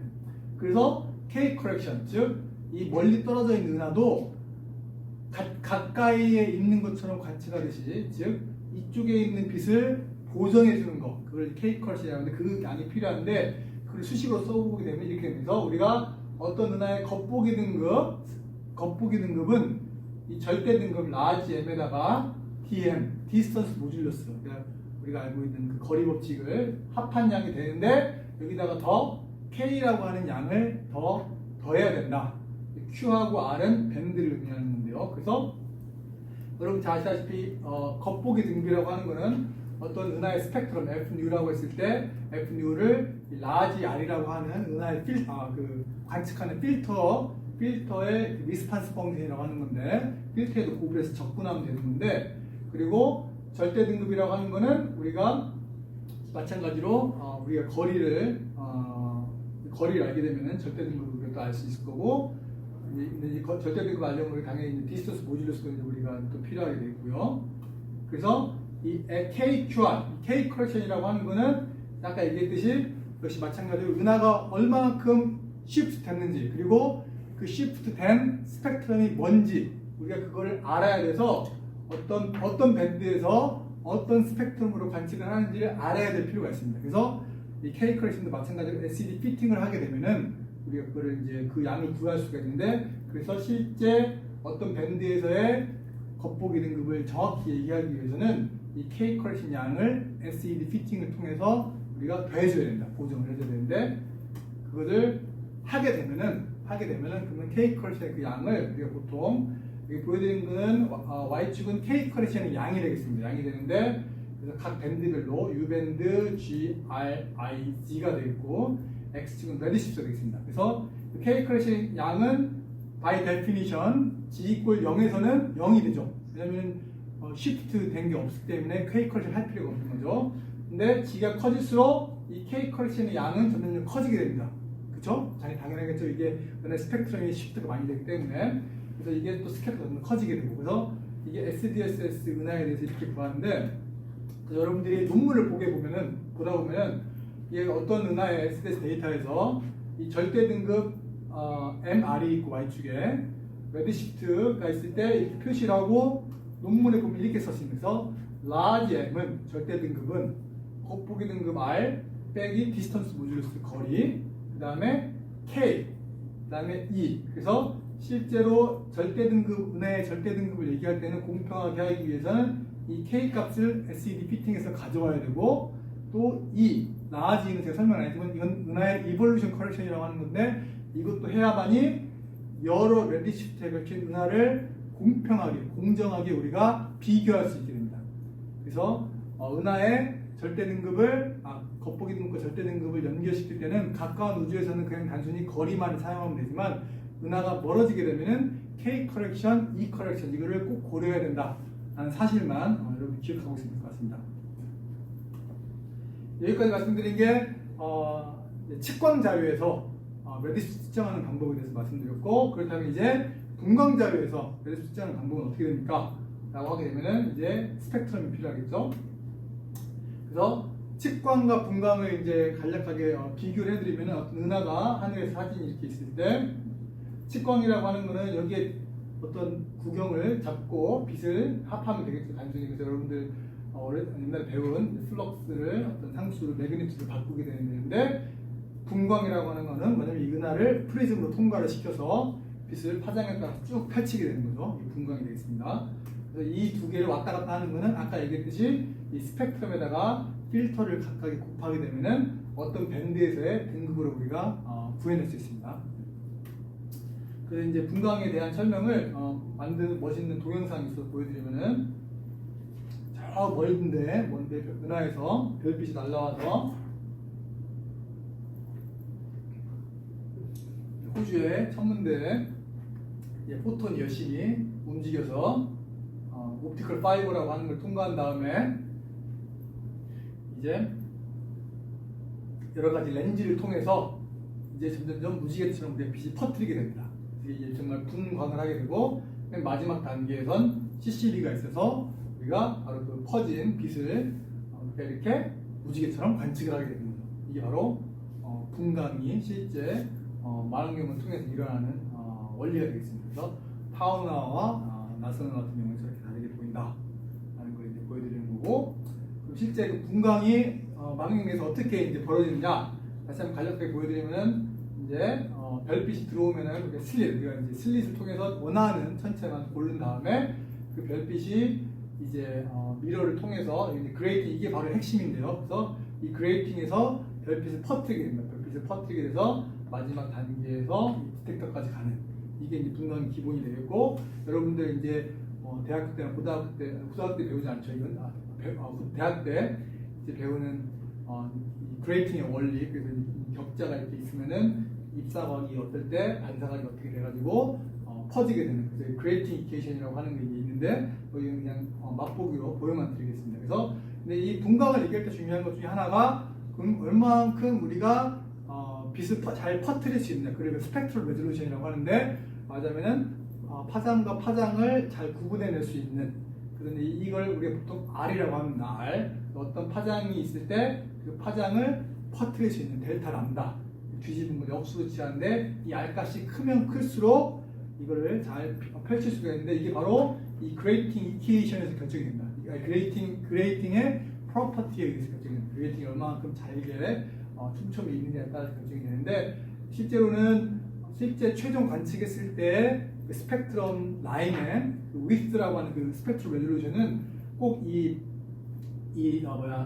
스펙트럼에서 이 그레이팅에서 결정되는 레졸루션 플러스 실제 슬릿의 또 크기, 그 다음에 원래 이 라인 자체의 두께, 이 모든 것들이 합해져서 나오는 건데, 아무튼 중요한 거는 우리가 스펙트럼 레졸루션이 중요하고, 앵글 디스퍼전은 넘어가고, 그래서 실제로 그럼 관측을 우리가 분광관측 어떻게 하느냐? 이 하늘에서 이제 은하단에 있을 때 가운데 슬릿을 놓고 딱 이 슬릿 안에 들어온 빛만 통과를 시켜서 분광을 하게 되는데, 이걸 우리가 싱글 오브젝트 분광이라고 얘기하고, 이렇게 슬릿을 여러 개 놓게 관측을 한꺼번에 하게 되면은 이걸 멀티 오브젝트, 다천체 분광이라고 보통 얘기를 합니다. 그래서 방금 아까 보여드렸다시피 이제 스펙트럼이 디텍터 CCD에서 파장이 짧은 쪽에서 긴 쪽으로 쫙 2D로 퍼지게 된 다음에, 그러면 다천체 분광 같은 경우는 이 퍼지는 게 여러 천체에 대해서 쭉 퍼지게 됩니다. 그래서 이 각각의 것들을 드러내면 스펙트럼에서 이 2D 스펙트럼을 원디로 딱 이렇게 합치게 되면은 우리가 1D 스펙트럼 이렇게 우리가 얻어낼 수 있습니다. 그래서 각 천체의 스펙트럼 좀 감상을 해보시면, 이제 우리가 알고 있는 보통 O 타입 스타, 이제 막 태어난 별들의 스펙트럼이 되겠고, 요거는 A 타입 스타, K 타입 스타, N 타입 스타, 별들의 스펙트럼이 굉장히 이렇게 많이 다양하죠. 이거는 구상성단, 별이 100만 개, 수십만 개 모여있는 구상성단의 스펙트럼. 별이 아니에요. 단순히 별들의 스펙트럼의 합이에요. 그냥 합인데, 나이든 구상성단들의 모습, 그 다음에 영한 구상성단들의 모습, 그 다음에 은하도 마찬가지입니다. 은하도 모든 별빛의 스펙트럼을 합쳐서 보는 건데, 이거는 어리 타입 갤럭시, 타워너 같은 거고, 이건 레이 타입 갤럭시, 나선나 같은 스펙트럼이 되겠습니다. 이거는 우리가 보통 K사 스펙트럼이 되겠고, 이거는 라이먼 알파 포레스트라고 하는 K사에서 보시면 여기에 막 굉장히 많은 촘촘히 파먹은 자리가 있는데, 이게 뭔지 잠깐 보여드리면은, 실제로 K사가 엄청나게 멀리 있기 때문에 K사의 빛이 우리까지 올 때 투명하게 도달하지 않습니다.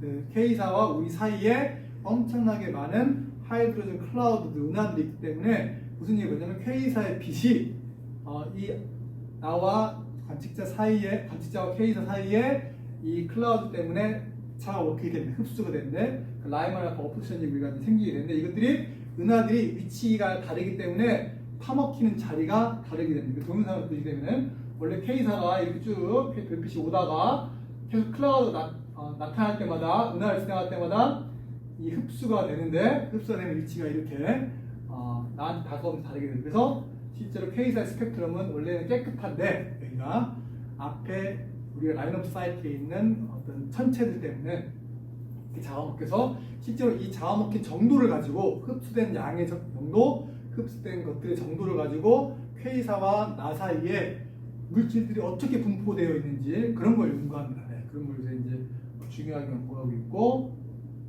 실제로 이제 그러면 다천체 분광을 어떻게 하는지 보여드리면, 제가 여기는 실제로 CFHT로 다천체 분광을 할 때 아까 얘기했던 은하들 사진이 있으면은 원하는 별빛만 원하는 은하만 통과를 시켜야 되니까 이런 필름 같은 거에 구멍을 뚫습니다. 레이저로. 그래서 이렇게 슬릿을 레이저로 뚫고 이 레이저를 만원경에 대고 관측을 하거나, 또는 파이버라고 하는 걸로 떠서 어떤 여기 철판이 있어서 철판에 구멍을 뚫어서 그 구멍 뚫은 자리에 옵티컬 파이버, 광섬유라고 하는 걸 꽂아서 그 은하의 빛이 광섬유를 타고 뒤에 가게 하거나, 이 두 가지 방법을 사용을 하게 됩니다. 그래서 여러분들 많이 봤을지 모르겠는데 SDSS라고 하는 탐사에서는 매번 이 하늘에 어떤 주어진 영역이 있으면은 이 철판에다가 그 천체들의 위치마다 구멍을 뚫었어요. 그래서 이 플레이트가 하늘마다 다 있어요. 그래서 이 플레이트 모아놓은 창고가 이렇게 보이는데, 그래서 SDS 탐사가 끝나면서 여러분들 아마 플레이트가 각 대학 천문학과에 있는 대학교별로 아마 보내진 걸로 알고 있는데, 이렇게 하는 방식이 있고, 요새는 좀 더 현대적인 방식으로, 그렇게 하면 너무 어려우니까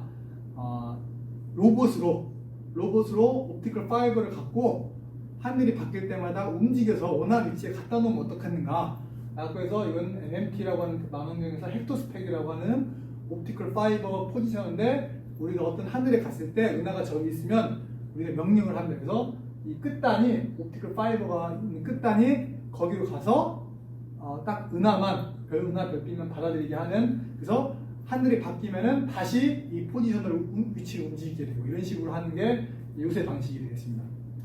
그래서 여기 보여드리고 있는 그림은 이런 식으로 해서 은하들의 분광 관측을 통해서 은하들의 레드시프트를 아까 얘기했지만 정확히 거리는 아니지만 거리처럼 생각을 해서 은하들의 3차원 지도를 처음 만들어 본 것 중에 하나인데, 이 부채꼴에 여기가 우리가 있는 데입니다. 점 하나는 은하 하나를 의미하고요. 멀리 있을수록 은하는 멀리 있는 거고, 그래서 여기는 이제 코마 클러스터라고 하는 은하단에 사진을 찍은 건데, 여기에 쓰인 은하가 약 1000개 정도 쓰였는데, 재미난 거는 여기에 은하를 하나하나 관측을 했어요. 하나하나 관측했다는 얘기는 하나 찍고 그 다음에 사진 찍고 그렇게 했기 때문에 굉장히 한 땀 한 땀 정성이 들어간 지도가 되겠고, 이거 처음 사람이 봤을 때 이제 굉장히 놀랬죠. 그다음에 이거는 라스트 컨퍼런스 매십 솔베이라고 하는 건데, 이거는 최초로 다천체 분광으로 관측을 해요. 이제 하나 관측하는 게 아니라 한 번에 100개씩 112개 스펙트럼 한 번에 관측을 해서 효율이 100배가 높아진 거죠. 그래서 그 관측을 통해서 얻은 은하의 지도가 되겠습니다. 우주 거대의 모습이 되겠는데, 그래서 이 관측을 통해서 우리가 이제 우주 거대 구조를 연구를 할 수가 있습니다. 그러면 이제 질문은 그러면 아까 다천체 분광 관측을 하는데 두 가지 방법이 있다고 했는데, 슬릿을 사용하는 방법이 있고 파이버를 사용하는 방법이 있는데, 두 개의 장단점이 있을 것 같은데, 이제 장단점으로 정리해보면 뭐 있습니다. 그래서 슬릿을 사용하게 되면은 스루풋이 높다거나, 그다음에 이제 우리가 원하는 슬릿의 위치를 내 마음대로 정할 수 있거나 이런 것들을 이제 할 수가 있고, 또 스카이 빼기가 좋고 뭐 이런 장점이 있고, 단점은 이거는 미리 판을 뚫거나 또는 이제 가서 레이저를 뚫어야 하기 때문에 순간순간 뭔가 상황이 변하면 대처하기 어려워요. 그래서 미리 계획을 짜면 계획을 변경하기 되게 어렵습니다. 그래서 이걸 사용하는 거는 보통 이제 옛날에 CFHT에서 많이 썼고, 지금도 제미나이에서 GMOS라고 하는 쓰는데, 그래서 미리 관측 계획을 준비해서 다 해야지 그때 가서 현장에서 뭘 할 수 있는 유동성은 없습니다. 근데 파이버 같은 경우는 장점은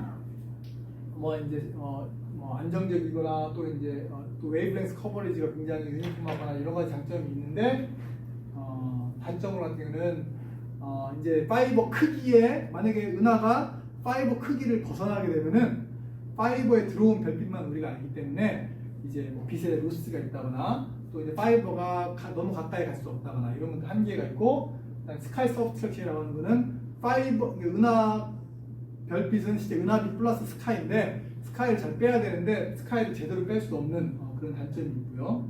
이거는 NMT나 SDS, DES 이런 데서 많이 사용을 하고 있습니다. 그래서 뭐 슬릿을 쓰느냐, 이제 파이버를 쓰느냐, 그건 상황이 이제 그 청문대에서 이제 원하는 목적에 따라서 자기가 잘 조절을 하면 되는데, 뭐 이런 표가 있고, 실제로 이런 다천체 분광 관측, 이런 관측 어떻게 합니까? 라고 질문을 할 수 있는데, 실제로 어떻게 관측을 하는지 간략하게 그냥 사진을 보여드리면, 이거는 정확한 예는 아닌데 소백산 천문대 사진을 보여주고 있는데, 제가 대학원 때 소백산 천문대 보통 차를 타고 올라가는데 눈이 너무 많이 와서 차를 못 타고 아래부터 걸어서 3시간 정도 걸어서 올라가서, 근데 이게 60cm짜리 굉장히 작은 망원경인데, 소백산 천문대의 장점은 직접 이 망원경을 조작해 볼 수 있습니다. 그래서 혼자 관측실에서 라면 끓여 먹어가면서 관측을 하고 이제 사진도 찍고, 낮에는 산책도, 소백산 같은 경우는 국립공원이다 보니까 굉장히 풍경이 아름답습니다. 그래서 관측이 끝나면 아침에 이제 산책도 하고,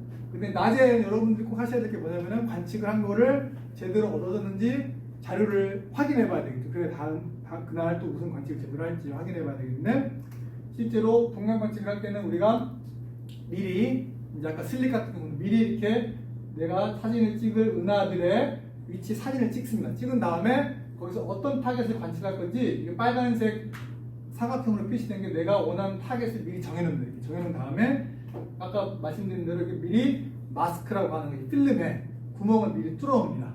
구멍을 미리 뚫어놓고, 이 구멍을 뚫은 거 가지고 망원경에 대고 분광 관측을 하면은 이게 CCD 디텍터에 찍힌 스펙트럼의 모습이 쫙 나오게 됩니다. 그래서 이거를 잘 리덕션을 해서 오른쪽과 같은 1차원 스펙트럼을 만들게 되는데, 실제로 이 2D 스펙트럼에서 1차원 스펙트럼을 가는 방법은 많이 쉬웠지만 굉장히 복잡한 과정이 있습니다. 그래서 간략하게 그냥 이런 단계가 있다는 걸 말씀만 드리면, 첫 번째 보통 뭐라면 우리가 이제 CCD 데이터 리덕션 하듯이 바이어스, 오버스킨, 커럽션 이런 것 같은 걸 보통 하고, 플랫 필링이라는 것들 관측을 하시는 분 들어봤죠? 그러면 아까 이 2D 스펙트럼에서 과연 어떤 게 내가 원하는 오브젝트인가, 오브젝트를 찾아야 될 필요성이 있겠고, 그다음에 이 오브젝트에서 실제로 2D 스펙트럼 보게 되면은 이제 스카이 빛도 들어오는데 스카이가 어딘가, 그다음에 2D 스펙트럼에서 어디가 오브젝트가 있는 스펙트럼인지를 트레이스하고, 컬랩스 라인 2D를 1D로 합치고, 그다음에 스카이를 인터폴레이션에서 빼고 이런 방법을 통해서 1D로 바꾼 그다음에 최종적으로 스펙트럼 얻게 되는데, 그 스펙트럼 얻게 되면 여러분들 아시 뭐냐면 그냥 어떤 밝기 대 픽셀 밸류, CCD에서 X만 나옵니다. X만. 근데 우리가 원하는 건 X축이 뭐가 되길 원하면 파장이 되기를 원하잖아요.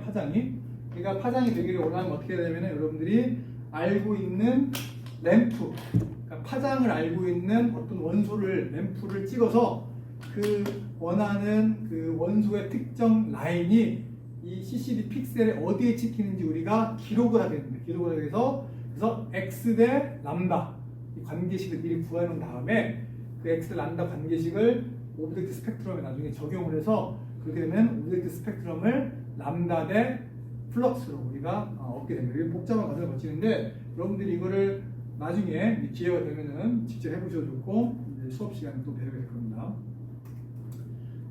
방금 설명드린 건 지상에서 직접 관측자가 가서 이제 관측을 하게 되는 거고, 다른 방법으로는 실제 위성에서 관측한 데이터를 사용하는 방법이 있는데, 하나는 HST 실린리스 스펙트로스코피라고 하는 건데, 여러분들 HST 허블 스페이스 텔레스콥은 이미징하는 걸 보통 생각을 했는데, 실제로 허블 많은 경우도 분광할 수 있는 기기가 있습니다. 그래서 이때 말하자면 쉽게 얘기하면 거기에 우주망원경에 프리즘을 넣는데, 그래서 실제 허블 우주망원경으로 이미지를 찍으면 이렇게 영상이 나오는데, 프리즘을 대고 바로 그냥 모든 거를 빛을 퍼뜨려 버립니다.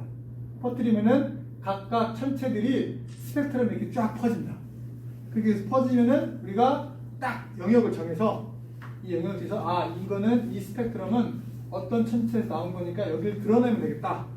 그래서 이 드러낸 스펙트럼을 가지고 모델 같은 거 세워서 스펙트럼을 쫙 빼게 되면은 이렇게 아무것도 안 남게 되는 겁니다. 이 말이 무슨 아무것도 안 남았다는 얘기는, 내가 여기에 이 천체에 있는 스펙트럼을 잘 모델링해서 누가 누구고 또 스펙트럼 모양이 어떻게 생겼는지를 잘 드러냈다는 얘기 되겠죠. 이걸 슬린리스 스펙트로스코피라고 하는데, 이게 인공위성은, 왜냐하면 인공위성 같은 경우는 매번 가서 마스크를 뚫을 수도 없고, 매번 가서 또 파이버가 로봇으로 움직이는 것도 굉장히 기계 복잡하기 때문에 가능하면 심플하게 해서 하는 게 바로 이 슬린리스 스펙트로스코피인데, 이건 문제가 있습니다. 뭐가 문제가 있냐면, 여러분 보시다시피 오브젝트가 가까이 있으면 스펙트럼이 겹치게 돼요. 그렇기 때문에 그렇게 되면 서로 겹쳐 스펙트럼을 드러내는데 문제가 생깁니다.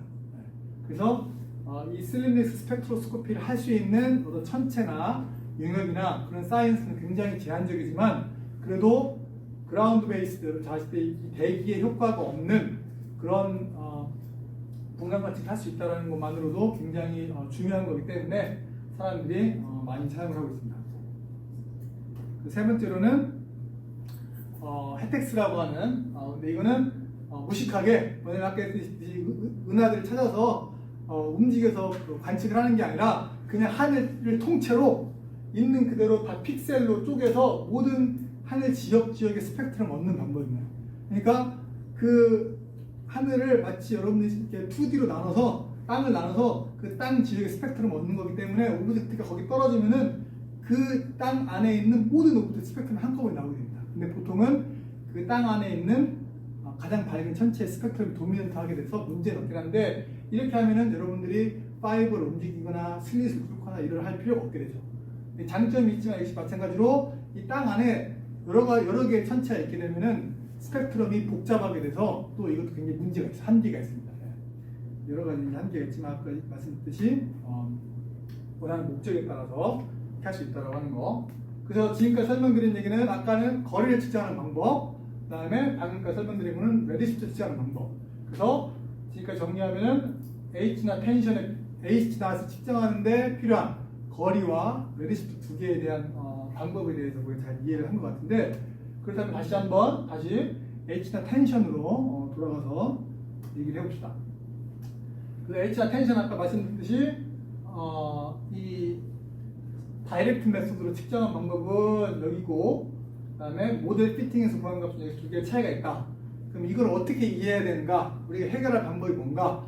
라고 하는 여러 가지 제안들이 많이 있는데, 그 중에 하나의 제안 중에 하나가 뭐가 있냐면은, 우리가 우주가 이렇게 있는데 우리가 하필 은하가 별로 없는 보이드 영역 또는 언더덴스 영역에 살고 있어서 이 언더덴스 영역에서 우주를 관측을 하게 되면은 이 우주 배경 복사는 우주의 평균적인 것을 관측하게 되는 거니까 이 값은 OK인데, 우리가 직접 측정하는 거는 우리가 언더덴스 영역 안에서 측정하기 때문에 우리가 보이드의 효과를 많이 받는다. 이게 무슨 말이냐면은 여러분들이 언더덴스 영역 보이드 안에 있으면은 보이드는 팽창하잖아요. 왜냐면 은하들이 이렇게 서로 모이게 되니까. 그래서 보이드에서 은하들을 바라보게 되면은 은하들이 평균적으로 은하가 멀어지는 것보다 보이드가 팽창하는 효과가 더해져서 이 레드시프트 측정값이 더 커지게 됩니다. 그래서 허블 상수로 구해보면은 더 크게 됩니다. 왜냐면 아까 허블 상수는 D와 V의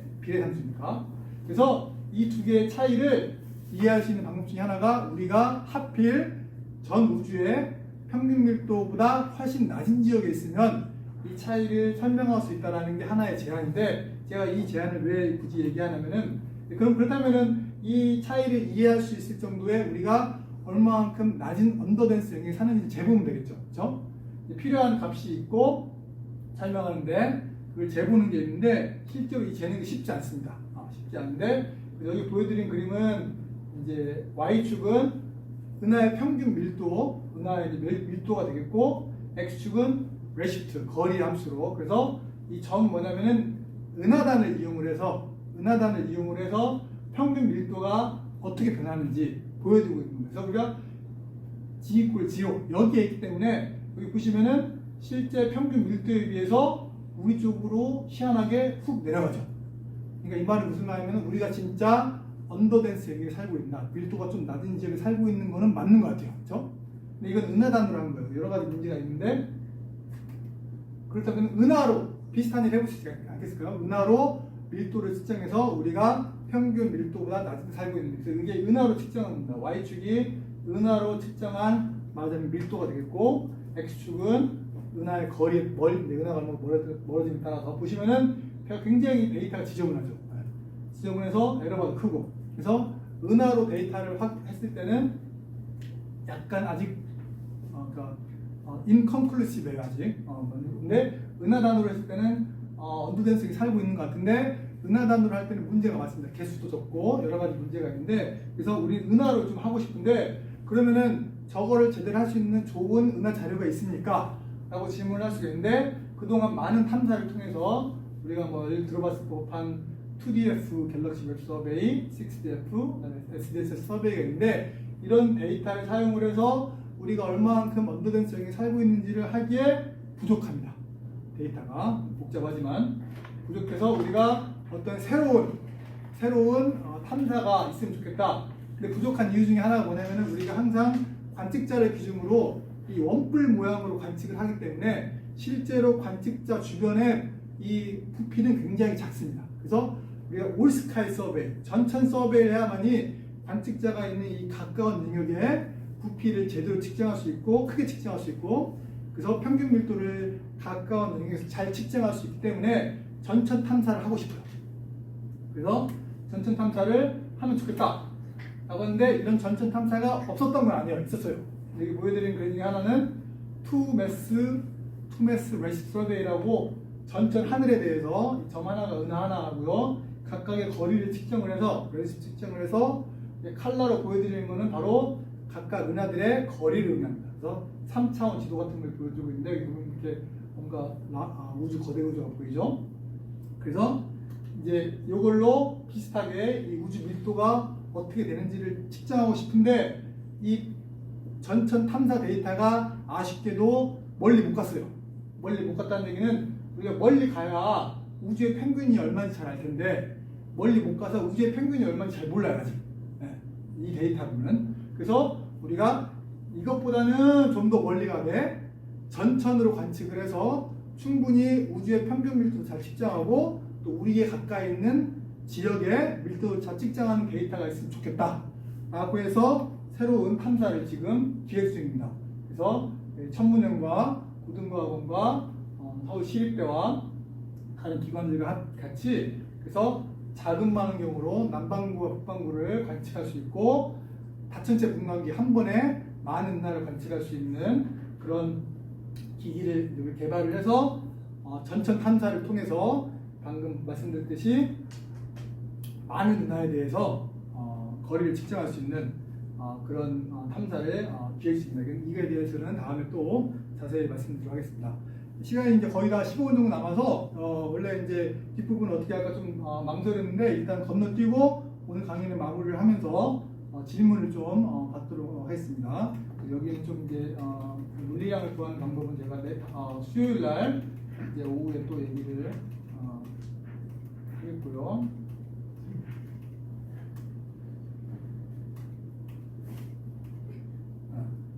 자, 마지막으로 숙제는 없지만 여러분들이 혹시나 시간이 있어서 이 관측과 관련해서 혹시 뭔가 재미난 걸 더 해보고 싶다라는 분이 계시면 여기에 이제 SDS 보야지라고 이제 SDS 여행이라고 하는 사이트가 있는데 여기 사이트에 들어가시면 뭐냐면 슬론 디지털 스카이 서베이에서 얻은 자료를 바탕으로 여러분들이 실제로 활동해 볼 수 있는 티칭에 교육에 쓰거나 아니면 수업 시간에 같은 말이구나 수업 시간에 할 수 있는 활동 자료들이 여기 많이 있습니다. 그래서 여러분들이 뭐 학생들한테 같이 해볼 것이나 여러분 에듀케이터를 위한 메뉴를 누르고 또 이 론치 이런 거 들어오면 이 슬론 자료를 가지고 어떤 다양한 활동을 할 수 있는 질이 있으니까 혹시 뭐 숙제가 필요하다거나 좀 더 많은 걸 해보고 싶다고 하신 분은 이거를 살펴보면 좋겠습니다.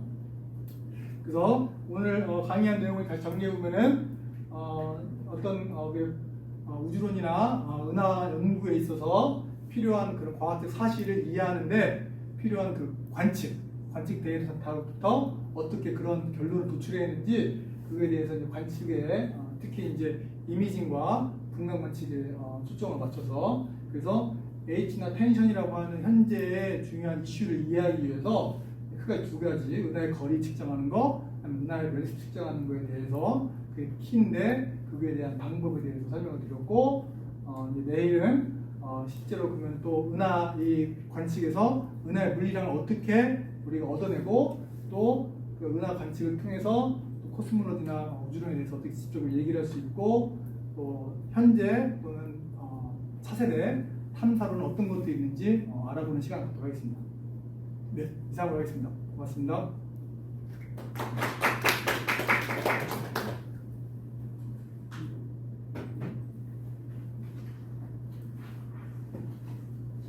네. 네. 첫 번째 질문은 셰플레와 커티스 문제점 중에서 우리 은하의 크기는 어떤 식으로 추정을 했는지에 대한 질문이 들어왔습니다. 네.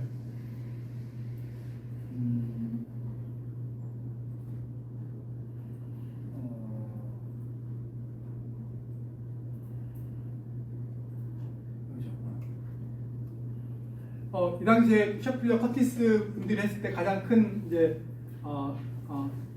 쉽게 얘기하면은 우리 은하에 있는 구상성단, 그 구상성단의 거리는 우리가 상대 그 당시에 아까 얘기했던 세페이드 병광선 거리를 측정할 수 있어서 구상성단의 거리를 재서 3차원 지도를 그려봤을 때 그 구상단이 퍼져 있는 정도를 가지고 우리 은하의 크기를 우리가 예측을 했습니다.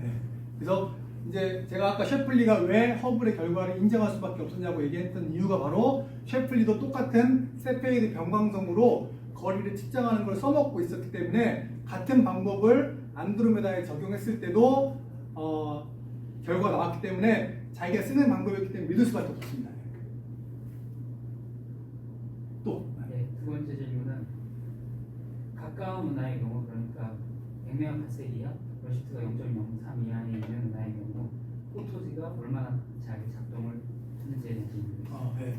포토지가 아까 그 생각보다 잘 작동을 한다고 이제 보여드렸는데, 생각보다 잘 작동하지 않는 영역이 있는데 하필 그게 가까운 영역입니다. 그래서 여기 보여드리면은, 여기 보여드리면 이제 여기 더 가까운 영역은 지금 이제 보여주고 있지 않은데, 여기 보여지는 그림이 아까 코스모스에서 실제 포토지로 구한 레시프트, 그다음에 X축은 스펙지로 구한 건데, 아웃라이어들의 위치를 보시면은 아웃라이어가 지가 오히려 멀어질수록은 아웃라이어 상대가 적어요. 근데 지가 가까울수록 이 아웃라이어가 굉장히 많습니다. 그래서 실제로는 그 가까운 영역에 대해서 아웃라이어를 피할 수는 없는데 그게 이제 거리 문제보다는 은하의 거리 문제보다는 아까 말씀드렸듯이 필터의 개수, 그게 이제 중요하긴 합니다. 필터의 개수와 관측했을 때 싱글 노이즈 레이셔. 또 네. H나 텐션을 설명하는 하나의 방법이 우리가 이제 언더댄스라는 비전에 있으면 그걸 설명할 수 있다고 하셨는데, 다시 한번 그거에 대해서 잘 이해가 안 된다고 이제 너무 휙 나갔는데, 그러니까 이제 우리가 허블의 법칙을 다시 들어보면, 허블의 법칙을 우리가 알려면 뭐가 필요하냐면은 속도와 거리가 필요한데, 이게 만약에 우리가 언더댄스 영역에 살게 되면은 우리 언더댄스에 있는 우리 이 언더댄스 근처에 있는 은하를 보게 되면은, 아까 얘기했듯이 은하라고 하는 거는 얘가 우리가 이제 언더댄스 영역에서 오버댄스 영역으로 멀어져 가려고 하겠죠, 그렇죠? 멀어져 가겠죠. 그러니까 원래 우주가 팽창하기 때문에 생기는 적색 이동에다가 우리가 로컬리 근처에서 이 보이드가 팽창함으로써 이 은하가 나로부터 더 멀어져가는 속도가 더해지게 됩니다. 속도가 더해지게 됩니다. 그래서 이 점을 찍을 때 X축 거리는 상관없는데, 이 Y축 거리가 우주론적 적색이동 플러스 보이드가 팽창하는 특이속도가 더해져서 이게 멀어져 갈수록 더 이제 이게 올라가게 되면은 기울기가 위로 올라가게 되겠죠. 그렇죠? 기울기가. 그래서 H나 값 자체가 더 크게 측정이 되는 겁니다. 이상입니다.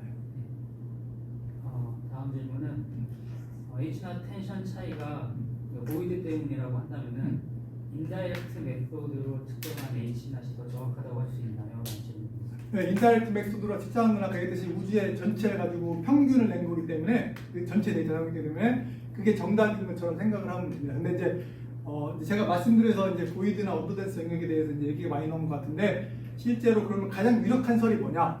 H나 텐션을 이해하는 가장 유력한 설이 굉장히 모형도 많이 나왔는데, 요새 나오는 가장 유력한 설은 로컬 측정이 잘못됐다 라고 하는 게 유력한 설인데, 그 이유는 이제 아까 인다이렉트 메소드는 우주 플랑크에서 잰 거에서 처음 의심하기를 그럼 플랑크에 뭔가 시스테매틱스가 있어서 문제가 있는 거가 아닌가? 라고 했는데, 플랑크가 아닌 다른 미션, 다른 망원경으로 우주 배경 복사를 측정하고, 또 플랑크가 아닌 방금 SDS에서 다음번에 얘기할 SDS에서 이제 바리오니 오포지트 오실레이션 이런 것들 가지고 이제 인디펜던트하게 체크를 해보니까 완전 100% 인디펜던트는 아니긴 하지만, 이게 플랑크가 시스테매틱하게 문제가 있는 건 아닌 것 같다.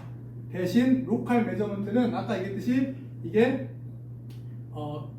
디스턴스 레더여서 이 캘리브레이션이 얼마나 잘 됐느냐에 따라서 실제로 그 거리의 정확성이 결정됩니다. 그래서 만약에 로컬 캘리브레이션이 처음부터 잘못됐으면 이 캘리브레이션이 에러 프로파게이션으로 멀어질수록 커져가기 때문에 요새 사람들이 의심하고 있는 거는 인디렉트 메소드보다 디렉트 메소드가 뭔가 시스테매틱스가 있는 게 아닐까라고 의심을 많이 하고 있습니다. 이상입니다. 네, 다음 질문은 스피어 X랑 키아스 컷이 서울시립대가 하고 있는 탐사의 차이가 무엇이고 상호 보완성이 어떻게 되는지 그냥 질문했습니다. 네, 좋은 질문입니다. 스피엑스라고 하는 거는 일단 스피엑스라고 하는 거는 천문연과 나사가 하는 인공위성 미션인데요. 그래서 아까 말씀드렸듯이 대략 1마이크론에서 5마이크론 파장에서 약 71개의 이제 필터를 이용을 해서 전천 탐사를 하게 됩니다. 그래서 이제 굉장히 71개 필터에 대한 촘촘한 데이터가 나오는 그 위성 프로젝트고요. 그다음에 아까 설명드렸던 이제 천문연과 고등과학원, 서울시립대가 하고 있는 거는 지상에서 지상 망원경에서 측광이 아닌 분광 관측을 하는 겁니다. 분광 관측을 해서 아까 얘기했듯이 포토메트릭 레시프트로는 우주 거대 구조를 얘기하는 데는 한계가 있기 때문에 서로 목적에 따라서 이제 달리 사용을 해야 되겠습니다. 그래서 다른 프로젝트입니다. 네. 네. 다음 질문은 대부분의 은하 관측은 올스카이가 아니라 특정한 방향을 관측한 자료라서 전체 평균 밀도를 계산하는 데 사용할 수 없다고 하셨는데 그 이유가 방향성에 따른 밀도의 차이가 존재하기 때문인 게 맞나는 질문입니다. 네, 정답은 맞습니다. 아까 보였듯이 우주의 전천 지도를 보게 되면은 은하들이 많이 모여 있는 영역, 은하들이 별로 없는 영역이기 때문에 하늘의 어느 영역을 관측하느냐에 따라서 이 밀도가 측정이 요동이 생기기 때문에 가능하면 넓게 올스카이를 봐야 그런 에러를 줄여서 우리가 아시게 됩니다. 이상입니다. 네, 다음 질문은 포토지로는 라지 스케일 스트럭처를 보기 힘든 이유가 무엇인가요? 왜 모여있는 구조가 이렇게 제대로 보이지 않고 아까 그림에서 저희가 펼쳐 보이는 그런 구조가 보이는 이유가 무엇인가요? 라는 질문이었습니다. 네, 근본적인 가장 큰 원인은 포토지가 분광 관측처럼 정확하지 않기 때문인데 여기 보여드린 그림은 이제 Y축은 포토메트릭 레시프트고 X축은 이제 분광 관측인데 보시다시피 이제 아웃라이어를 빼고더라도 이 원투원 릴레이션에서 보면은 점들이 모여있긴 한데 스캐터가 있습니다. 스캐터. 이 스캐터의 크기가 바로 거리에 에러로 들어가는 거기 때문에 이 스캐터를 얼마만큼 줄일 수 있느냐가 관건인데 아까 스캐터를 줄이기 위해서는 이제 필터를 많이 써야 스캐터를 줄일 수가 있는데 다시 질문 돌아가면은 그러면은 왜 안 되느냐? 포토지의 그 언서턴티가 분광만큼 정확하지 않기 때문에 실제로 거리 측정이 에러 때문에 그 거대 구조가 퍼져 보이게 됩니다. 앞뒤로. 그래서 이제 우리가 원하는 우주 거대 구조를 이렇게 샤프하게 보기에는 이제 부적합한 면이 있습니다. 여기까지가 모든 질문입니다. 네, 그럼 여기까지 하고 혹시 뭐 없으면 네, 오늘 강의 이상 마치겠습니다. 네, 고등과학 교장입니다. 처음 시작할 때 안내 말씀이 약간 부족했던 것 같고요. 네, 마스크 벗고요. 네, 부족했는데 이번 여름학교 고등과학원에서는 천체물리 여름학교는 이제 공지매도 이미 밝혔다시피 고등과학원에서 계속 매년 여름에 해왔던 것입니다. 해왔는데 지난번 메르스 때 한 번 하고 그 이후로 약간의 좀 여러 가지 사정에 의해서 진행이 되지 못했다가 올해 다시 이제 진행하려고 했는데 또 다시 이제 메르스 말고 뭐죠? 코로나 때문에 또 이렇게 돼가지고 직접 또 얼굴 또 뵙기 힘들게 이제 이렇게 온라인 하게 되는데 내년에는 매년 하는 거죠. 매년 여름마다 하는 것이기 때문에 내년은 직접 얼굴 대면으로 해가지고 좋은 데 가서 했으면 좋겠습니다. 그리고 이번 여름학교는 5일 동안 하는 거고요. 금요일날 오후 4시까지 하는 것이기 때문에 여러분들 그 다음에 5분의 연사님들 각 분야 전문가이신 연사분들을 모셔가지고 우주론, 특히 천체물리 이런 쪽 부분을 자세히 들을 수 있고 그런 의도로 만들었습니다. 그 내용은 어렵지 않게 하기 위해서 대단히 이제 많은 노력을 기울여서 자세한 설명하고 기본적인 것을 주로 초점으로 해서 많이 준비를 했기 때문에 그렇게 큰 어려움은 없을 거라고 생각합니다. 그리고 오늘은 여기서 마치고요. 내일은 오전 10시에 다시 시작을 하도록 하겠습니다. 10시에 내일 온라인상으로 다시 뵙도록 하겠습니다. 네, 수고하셨습니다. 다른 공지 말